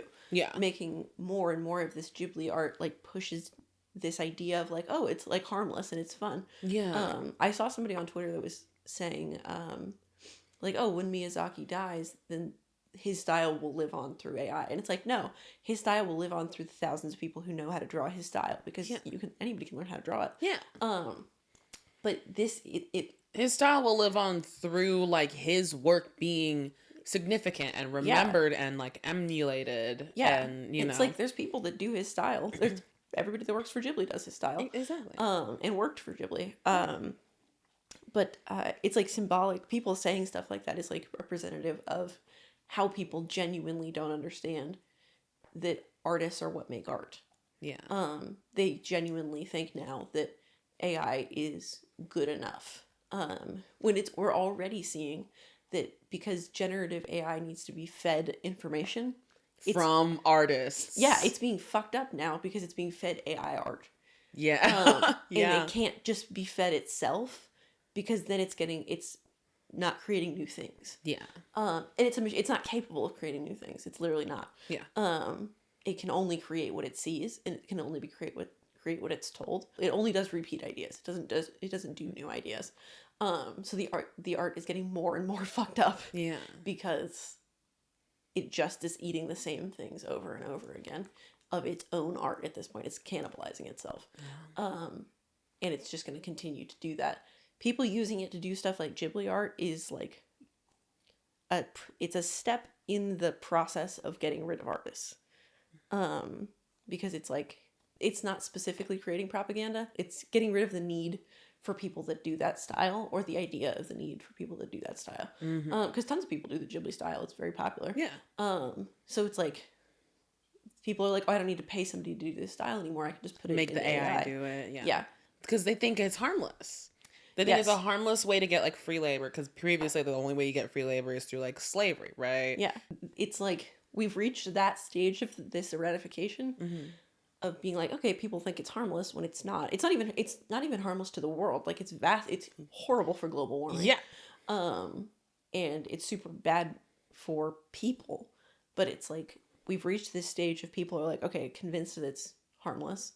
And now we're reaching this stage that people are like, it's better than harmless. It's now really helpful, and we don't need regular people. We don't need real people anymore. We don't need artists anymore. Because AI can do this. And wouldn't that be such a sad world? Like a world without artists? Also, it doesn't work. Like, that's, yeah, but like, yeah. Like, yeah, it would be, that's the point, is it's like, getting rid of artists is a fascist idea. Yeah. And people don't really see that, and so they're jumping into this like, oh, I just want stuff for free, so I don't have a problem with getting rid of artists, because I just want to have this for free. But getting rid of artists is like a very central and very like low on the pyramid of fascism. Yeah. Because it just, like, artists are the ones who create propaganda. Artists are the ones who create film and posters and all these other things that explain to people how the world works. Yeah. And if you get rid of them, then the only people that can give other people information is the upper class. Yes. And the ruling class will be able to tell you how the world works. Yeah. And influence. And nobody else will be able to have an opinion. Yeah. Because they're getting rid of everybody else. Gotcha. Huh. Great examination of the sinister nature of the fascist regime. Thank you. Mm. Yeah. Fuck. I think it comes also down to like how people are defining art in their head. Yes. It's a political tool, it's a historical tool, and it's also just like art as itself is a way of conveying information to people. And I think sometimes people think like art is a pretty thing to look at, you know, and like, yeah, art's pretty, it's nice to look at, that's how it conveys the information, you look at it. But like I think when people fall into that trap of thinking like, oh, that's just its sole purpose, it's there to look nice, it's there to like serve an easy purpose for me and not make me think. Art doesn't make you think, you know, like, then that's that is another fascist idea. And it's another way we get rid of art, is like by getting rid of the idea that art is symbolic or can mean something. Even if art does mean something, then people won't think about it that way. And people already, we're seeing people don't want to engage with stuff. Like, less and less people want to engage with stuff. Example of this is people don't read anymore. And the less people read, the less that they're learning, even if people are like looking at stuff online. But reading is still so fundamental to like building your brain structure. But also, like, we so often see people be like, wow, that's crazy that this like book predicted this. And it's like, it's not predicting this. Like, 1984 isn't predicting the future. It's using what was happening at the time to build blocks of what may happen in the future. And we fell right into it. Yeah. And people literally can't understand that because they are of this belief that like art doesn't mean anything. The curtains were just blue. Yeah, exactly. Like, the curtains were just blue thing. It drives me fucking insane because it's like, stuff means things. Yeah. Like, words mean things. Stuff is meant to represent things. Symbolism is really important. And it matters. Like, it's in everything. Yeah. And I see, like, every day more and more I see people that are like, well, what's the point of doing that? And it's like, because you have to engage with things. There's no point in just putting everything on the surface, because that's not how art works.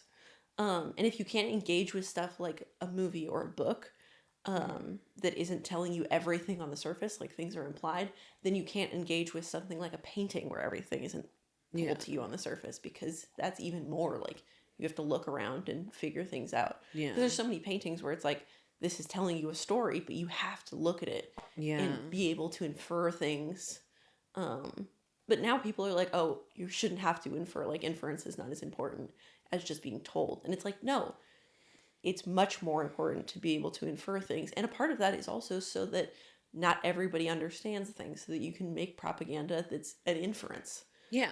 So that certain people understand and certain people don't. Yeah. Yeah. Because that's how you stay safe when you're trying to. Yeah. Yes. Yeah. But people don't want to do that. And it's intentional. Like, it's not. It takes a lot of work. Yeah. Like, you need to want to engage with things. Because it's easier not to. And that's just how it's easier to be controlled. I think that's why reading is like less and less encouraged. I've actually been saying for like the last 10 years that anti-intellectualism is on the rise. Mm-hmm. I was saying that before COVID, and I was completely right. Wow. Clocked it. Thanks. I was saying, literally before COVID, I was saying that anti-intellectualism and the rise of religion were two big things that caused the Dark Ages. And I was completely correct. Okay. So we gotta stay vigilant against that. Yes. Yeah. It's like the writing is always on the wall. It's not shocking. Yeah. That's why it drives me crazy when people are like, I can't believe this happened. Why? Why can't you believe things happen? I think they're going to happen if you watch for them to happen. Yeah. Like, it makes you a little bit crazy, but they're happening. I wasn't wrong. Yeah. But like, because you knew about like history, you like learned and you like saw what was going on before. That's okay. Yeah. Yeah. We need to pay more attention to our history. Fuck. History is old. Like, people are not that different. People are always the same. We never change. We aren't really that capable of it. We always do the same things over and over again. We're motivated by the same stuff. Yeah, we want the same things that we've always wanted, so we always fall into the same cycles. And if we can't do something about it, if we can't change and like collectively reflect on our histories, not just in our lifetimes, but over like. Yes. Some people can't even some people can't even reflect on their own personal histories. No, people do the same things over and over. So it's like, asking people to not do the same things that happened 200 years ago or 1,000 years ago or however long ago is almost impossible. God damn. Are we gonna get through this next shit show with a lot of like people dying? I don't want to do another Dark Ages. I feel like maybe don't quote me on this, but this is my opinion, is that there will not be another world war. Somebody asked me that recently because they were like, you know a lot about geopolitics, and I was like, yeah, 100 years ago. Yeah, I guess that's when the world wars were. Yeah. I don't think there's going to be another world war, truly, just because I don't think that many people are allied, and that's kind of what happens. Is that like you attack one person and then their allies attack you, but that's not really how the world is right now.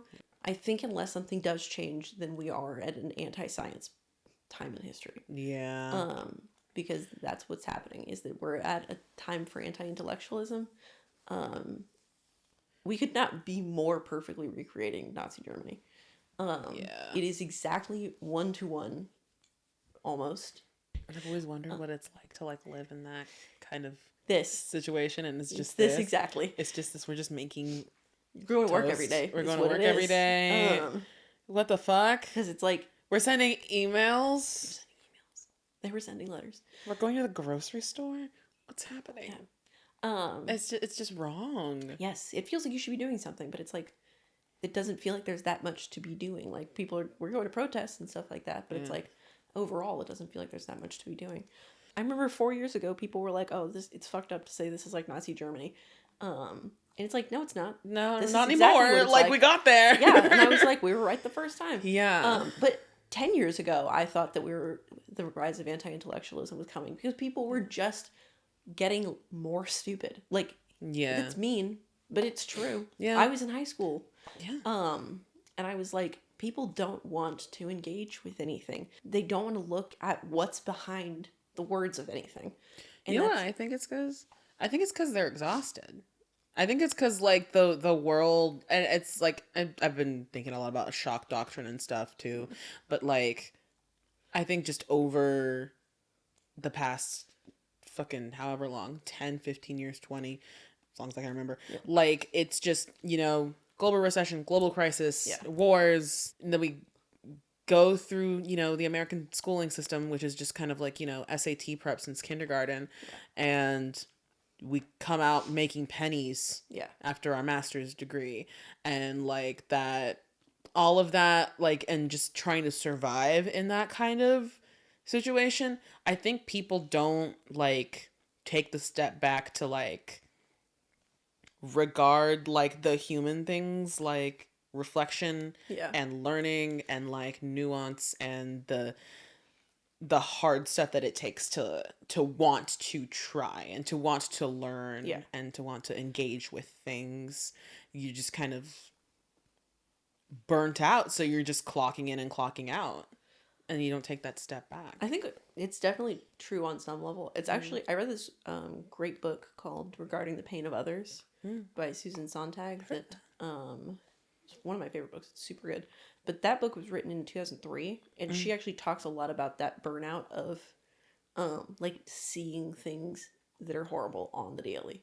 Yeah. Which is so interesting because that was 20 years ago. Yeah. And 2003, that's like when, like, you know, internet's still relatively fresh. Smartphones are, yeah, when were smartphones? Like 2009 After that, like, ish. But like, you know, but like in the newspaper and stuff Yeah. like that. And she actually referenced a quote from like the 1800s where somebody said that like seeing like daily horrors in the newspaper was leading to apathy. So it's like, it's not, it feels new, but it's really not. People are like seeing terrible things all the time, and then it's making them more apathetic. I definitely do think that's a part of it. I think it is something where it's like you have to choose to stay engaged with things. There's definitely times where it's like I feel very apathetic about certain things. I do think it's important to at least try to stay. I don't even think you need to stay engaged with like the news. Like, I don't tell people that they should watch the news. I genuinely just think people should be reading books, or watching movies or something. Like, not generally it's reading books, because that's what people don't want to do. you have to slow down with it. Yes. With a book. You have to slow down. You have to actually think about what it means. Yeah. You get in someone's psyche, like the psyche of the narrator. Yes. Sometimes, you know, like, and something that's so important, and it's so beneficial. And like reading anything is good, but reading things that are like historical books, reading things about history, reading things that are written by somebody that's different than you, or reading something written by somebody who's very similar to you. Like something, those are always going to help you engage more with other people. because you're learning things. Yes. And you're not just learning the worst things that, like, sell the most papers Yes. or get the most views. Yeah, exactly. And it's like most people have a much lower attention span than they used to. Like, that's a fact. And also, I don't know what you're talking about. I don't know what. That's crazy.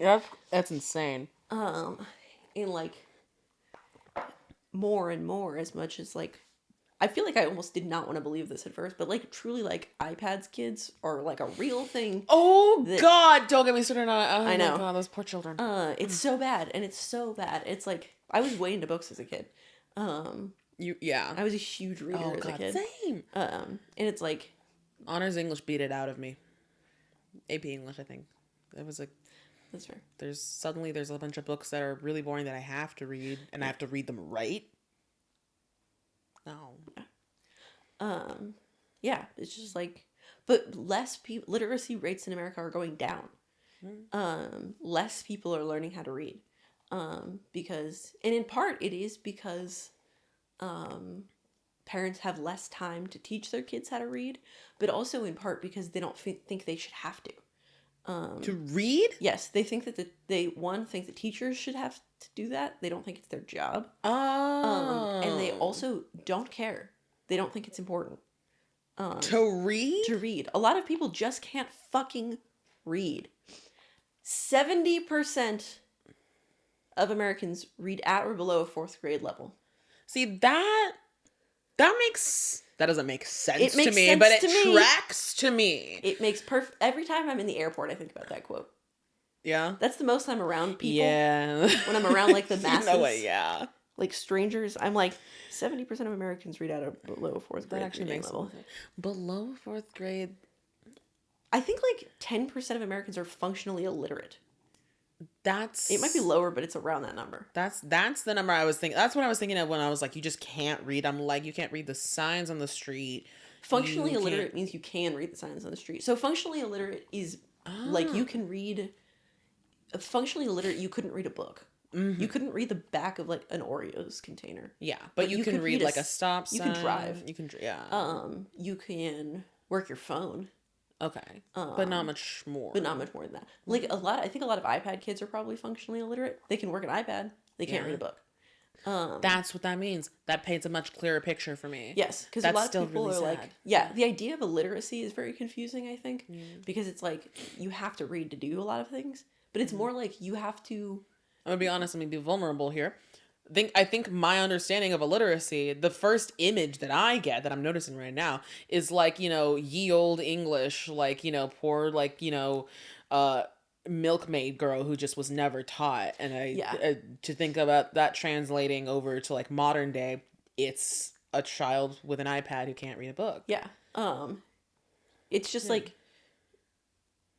yay, old milkmaid wouldn't have to read anything. Exactly. So there's no reason for her to know how to read at all. But a child would have to know how to read, like, something. Do on, not eat. Yeah, something on an iPad. Yeah. Or an adult that's functionally illiterate, because there's lots of Americans that are functionally illiterate who are adults. Would know how to read like street signs. They could read like Walmart, but they wouldn't have the difference is that they don't have the understanding how to sound it out. So like it's more like They see a set of symbols and recognize it as something Yes. that they can associate with. they know that word. They don't have the applicable skills to take those letters and put them in a different word. So that's the difference. Gotcha. Yeah. Oh, literacy is learning how to like learn the words yourself. Yes. Like okay. Yeah, literacy is not just knowing words, it's knowing how to make new words, kind of. So it's like if you don't know a word, but you can sound it out, then you are literate. Just knowing some words doesn't really make you literate. It makes you semi-illiterate. It's been like learning a new language for me has been funny because technically it would make me functionally illiterate. Yeah. I was just thinking about that. Because it's like, yeah, I'm like, I don't know. Like in Japanese, I know I can recognize a lot of words, but I also can sound out words in Japanese. I just don't know. That's kind of a hard language to do that with, though, because a lot of it's kanji. So it's a tough one. Yeah. I can sound out words in hiragana, in katakana, but I don't know what those words mean. I can just say them. I can speak a little French, but they're using a lot of like the letters I already know. I can't imagine learning a whole new alphabet. Yeah. That's so many symbols to memorize. Yes, they have 3 alphabets, kind of. It's a beautiful, complex language. It's cool. I like it. Yeah. But yeah, it's Hiragana, katakana, kanji. yes. Yeah. Katakana and hiragana both have 43 characters. Cool. And then kanji has like 10,000. Kanji's a beast. There's a couple. I've never tried, No. but kanji's a beast. Yeah. There's a handful. Yeah, people just don't think it's as important to read, but it's more that they don't think it's important to know how to engage with things. Yeah. And they don't think it's important to be able to know how to infer things. How to pick things apart and Yeah. do the like critical thinking. Like critical thinking. Most people don't have critical thinking skills. And don't think it's all that important to learn how to have them. That's why media literacy is having a hard time. Yeah. People just don't have like. I love when people are like, I wish they taught us media literacy in school. They do. Yeah. It's called the English class. I think it's really important to understand how one skill is applied to different things. So like people think math. I was like this when I was a kid too, where I was like, I didn't think math was all that important. And then as I like got into high school, I was really terrible at math, but I really liked it. But I could understand that the importance isn't the actual thing that you're learning. It was how you were learning it. Like learning math teaches you critical thinking. How so?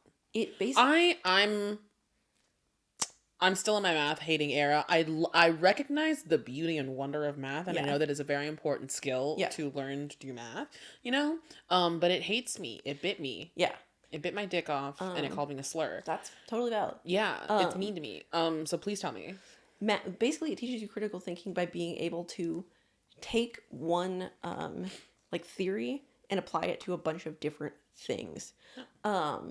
So you're taking like addition and you're remembering how to apply it to one equation and another equation. Mm-hmm. And then you build those skills over time. Oh, the building blocks Yeah. to do more complex equations. Yeah. But the way that you're learning it is important. And it's also just like learning how to learn something that you don't like is also important.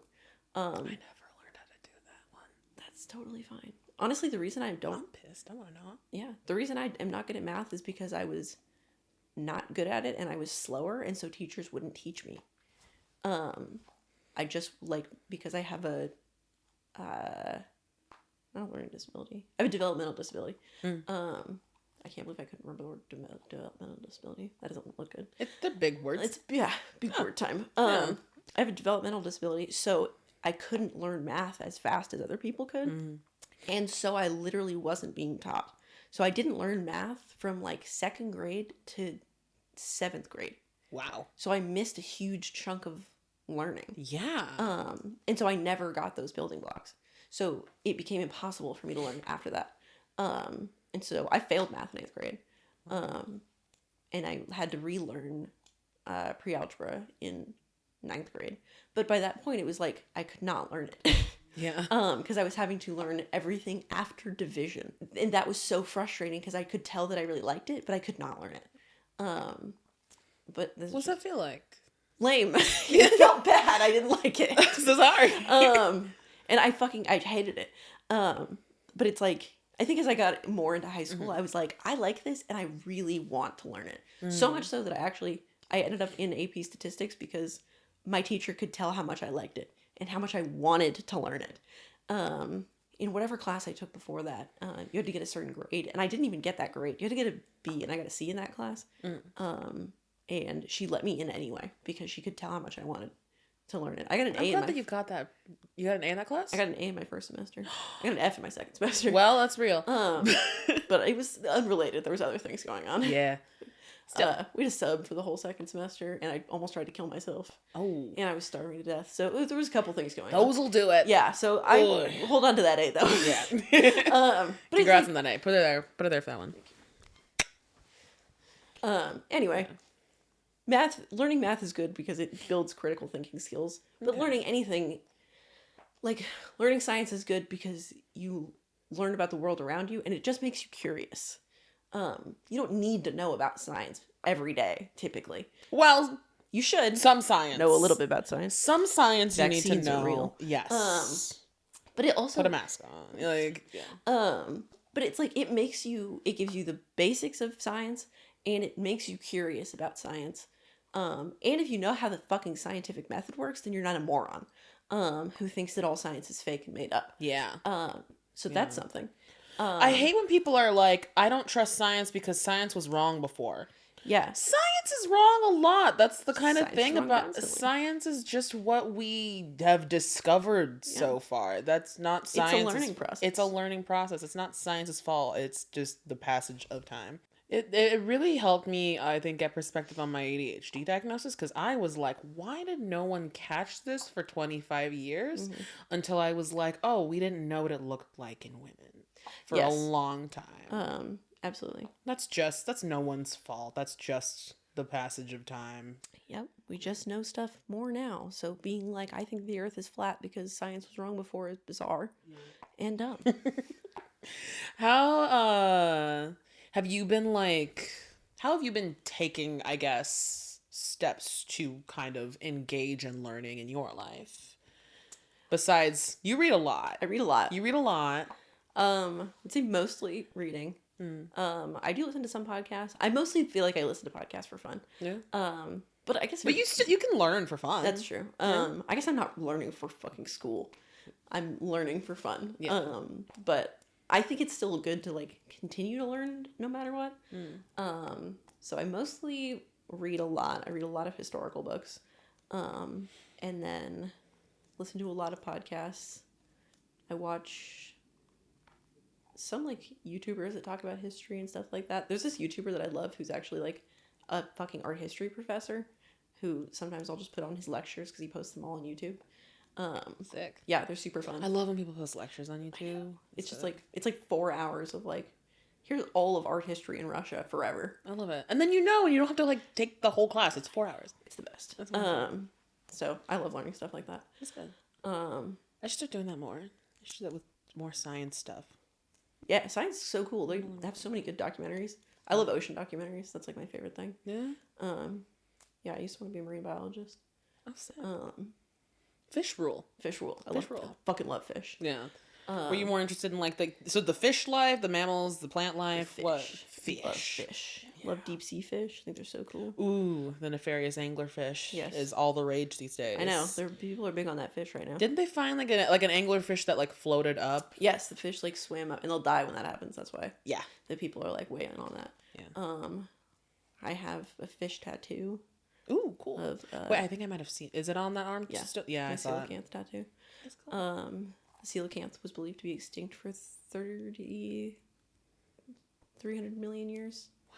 Yeah, 300 million years. And then it wasn't. And then it wasn't. Somebody found it in 1932. That's gonna feel great to find an I know. extinct That would animal. be crazy. You're just like, what the hell? Yeah. Oh my god. They're so cool. They're so You just cool. found a mythical creature. I love them. I can't wait for someone to find a dodo. They're dead as shit.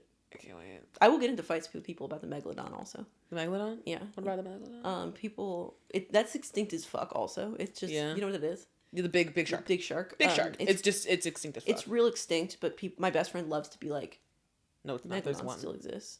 And because it makes me so angry. How do you know that it's dead? Because we would see it, we know it's dead because we would see its effect on the ecosystem. It would be eating whales. Okay. That's what it ate, was whales. Okay. So we would be And no seeing- whales are being eaten. No whales are being eaten. It would be there's not enough whales to sustain it. And like we would see them. We'd know they exist. Okay. The ocean's real big. The megalodon was real big too. Okay. But it's mostly that we It would was ocean sized. It was ocean sized. It fit right in. That shit was like a pool. Yeah, it was crazy. It said Michael Phelps. But we would see its effects on the ecosystem. That's why we know that it doesn't exist. Gotcha. That's how we know that some stuff does exist, but we've never seen it. They discovered The people stuff. giant squid in 2006. Yeah. But they knew that had something was out there, but we didn't know what it was. Yeah. But because we would see its effects on the ecosystem, But we didn't know where it came but from. we didn't know where it came from. We just knew something was eating something. Okay. Because we'll see like things get eaten and things like destroy Wash up and population. yeah. Yeah, but we just don't know what it is. That's freaky. That's metal as shit too. Also. Yeah, I think. there's literally like a good portion of the ocean that we call like dark fish because we know it exists, but we have no idea what it is. That was my nickname in college. Dark fish. It's the worst. You don't want to know. So bad. Okay, enough about my coochie.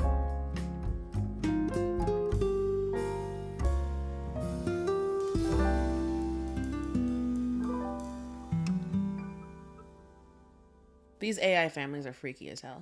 They're the worst. They're so spooky. Look at their smooth turkeys. Yeah, I don't like them. This turkey has hot dog like grill marks on it. And there's just a bowl of like different kinds of citrus in a bed of greens. Yeah. And they're just tangerines and greens. That's a prepared food. Yeah, exactly. It's like, this is food. They're so bad. And they're all like, this is what the perfect family looks like scientifically. A bunch of white people. Yes. It's, yeah. This is what life was like before black people. Yeah. Before black people were invented in 1990. Have you ever seen that episode of Psych? Oh, Did you ever watch Psych? No. I loved Psych when I was a kid. What's it about? It's about A psych? it's about two dudes that are they're like, I think they're psychiatrists. Mm-hmm. I can't remember though. Psychiatric professionals. Yeah. But one of them was like, they were like went to this place that had like a play. Mm-hmm. That was like it was like in the 1800s or whatever, and one of them's black, and he was like, "There's no black people in this play," and he was like, "It's in 1880," and he's like, "Before black people were invented." Oh my god. I know. It's so fucking funny. it just literally. So I was raised in the whitest ways possible. So like it was so sad, the kind of shit that I was like okay with, that I would laugh at.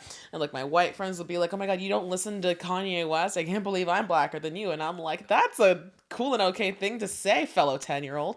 Because I didn't fucking know any better. Right? And it's just a brainwash. There's so much that I still have to like unlearn to. But the way that like before I saw that scene in like a Tumblr gift set, it hadn't occurred to me that like whenever I thought of like historical stuff, there's no brown people. Yeah, it's rough. Yeah, makes me want to kill people. Makes me want to murder some Tsar's children. Let's reach into As you should. As I should. What wouldn't, you know? That's Let's reach into the mushroom of wisdom. What do we got? Here, you can have it. What's the stupidest thing to throw a party for? Gender reveals. Right, we asked this one. Yeah, we did. Yeah. It's still gender reveal. It's still gender reveals. I can think of a better one. Or I can think of another one. What's another one?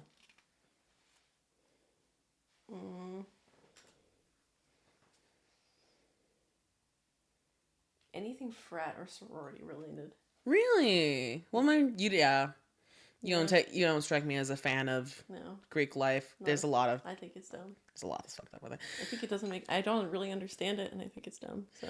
I think there's something. I think the pathos of it was like tradition and brotherhood, sisterhood, like siblinghood, some kind of like honor thing that's like passed down, which is clearly very important for like a lot of people and a lot of cultures.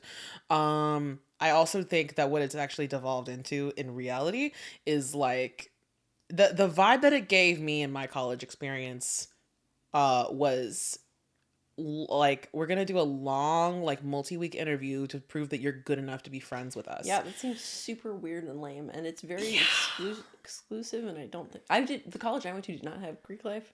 Okay. I went to art school. Sweet. And so if I did have Greek life, it would have been weirdos anyway. So it's like I don't know. Yeah. Also, I've watched a lot of SVU, so Yeah. that's my impression of Greek life. Yeah. Is SVU. Yeah. I'm sure it's not too far off base as Yeah. I don't think it's that different. I think that's pretty much the vibe. Yeah. Yeah. I think people get alcohol poisoning, and I think they get sexually assaulted. Yeah, I think it's definitely a culture that like really allows for a lot of that. Yeah. It's like hazing. Yeah. All hazing. Hazing is it's like, why? That's so mean. Don't you want to be friends? Yeah. No, they don't want to be friends. They want power over other people. Exactly. And it's like, oh, but in exchange for that, if you do this enough, you can one day be in our position. Yeah. Be the one with the power over someone else. Yeah. And that's the tradition. I also am not that person. Like, I am not the kind of person who's like, I suffer, so you should suffer just as much as me. Exactly. I don't feel that way about really anything. Yeah. So It's not a good basis for... no. I think people should much. work hard, but that's not hard work. That's just being tormented. Yeah, it's just humiliation. Yeah. Just say you have a humiliation fetish. Yeah, that's much faster Yeah. and seems more enjoyable. Genuinely. Yeah.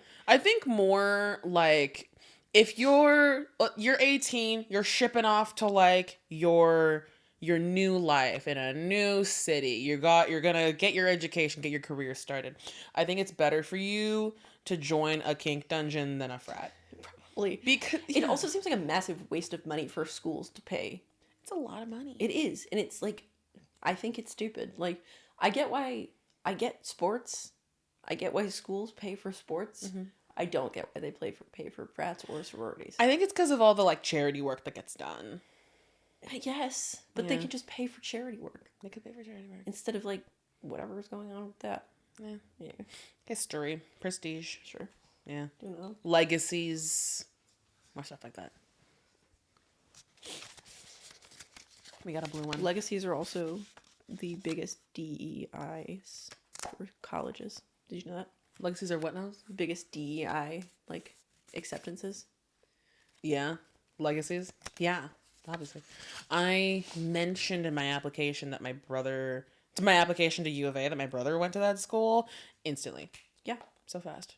that's how it works. Because like, I didn't have to do it. I didn't do shit. Anyway, favorite sentence you ever heard? Sentence I ever heard? Sentence, as they say in French. You can't come in or come on her. Words to live by. Where was this? I can't remember, but I know somebody said. Oh, it was when I was in Japan. One of my friends was saying that they said that to their friend's mom. Cool And mom. she thought it was hilarious. Okay. I love it. Yeah. Your friend's got good advice. Yeah, I thought it was fucking hilarious. 'Cause- And the girl whose mom it was there, and she was like, "My mom's very strange," but I thought that was hella funny. Your mom's is cool. It's always good when you can talk to a mom about anything sexual. Yeah. Not always. It's not always good when it's your mom. No, I do not talk to my mom about stuff like that. Yeah. I'm good on that. One more? Or however many more you want to do. Oh, one more. Yeah, let's do it. Three's a good number. 3's the magic number. What's the biggest animal you think you could take in a fight?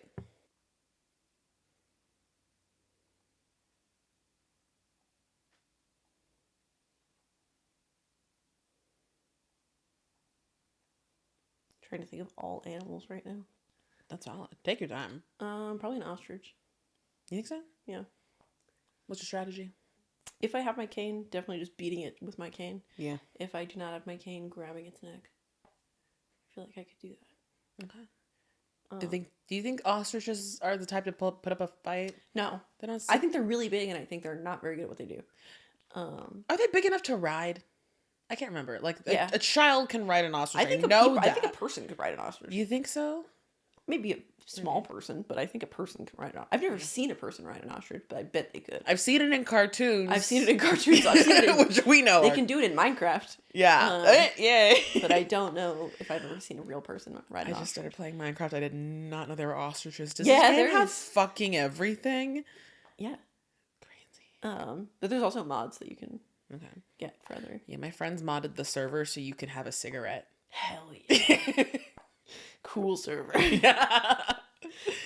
Thank you for being here, for telling me all about Naruto and Warren art history and your beautiful portraits, and for just being here. And Thank you for having me. yeah, all right. You have anything else you'd like to say to the audience? Sign off. Read more. Don't believe the government. Period. But also don't believe dipshits on Instagram who have things to sell you. Yeah. Period. We'll see you next time. Have a good one. Bye. This has been Indigo Room. I'm gonna sip.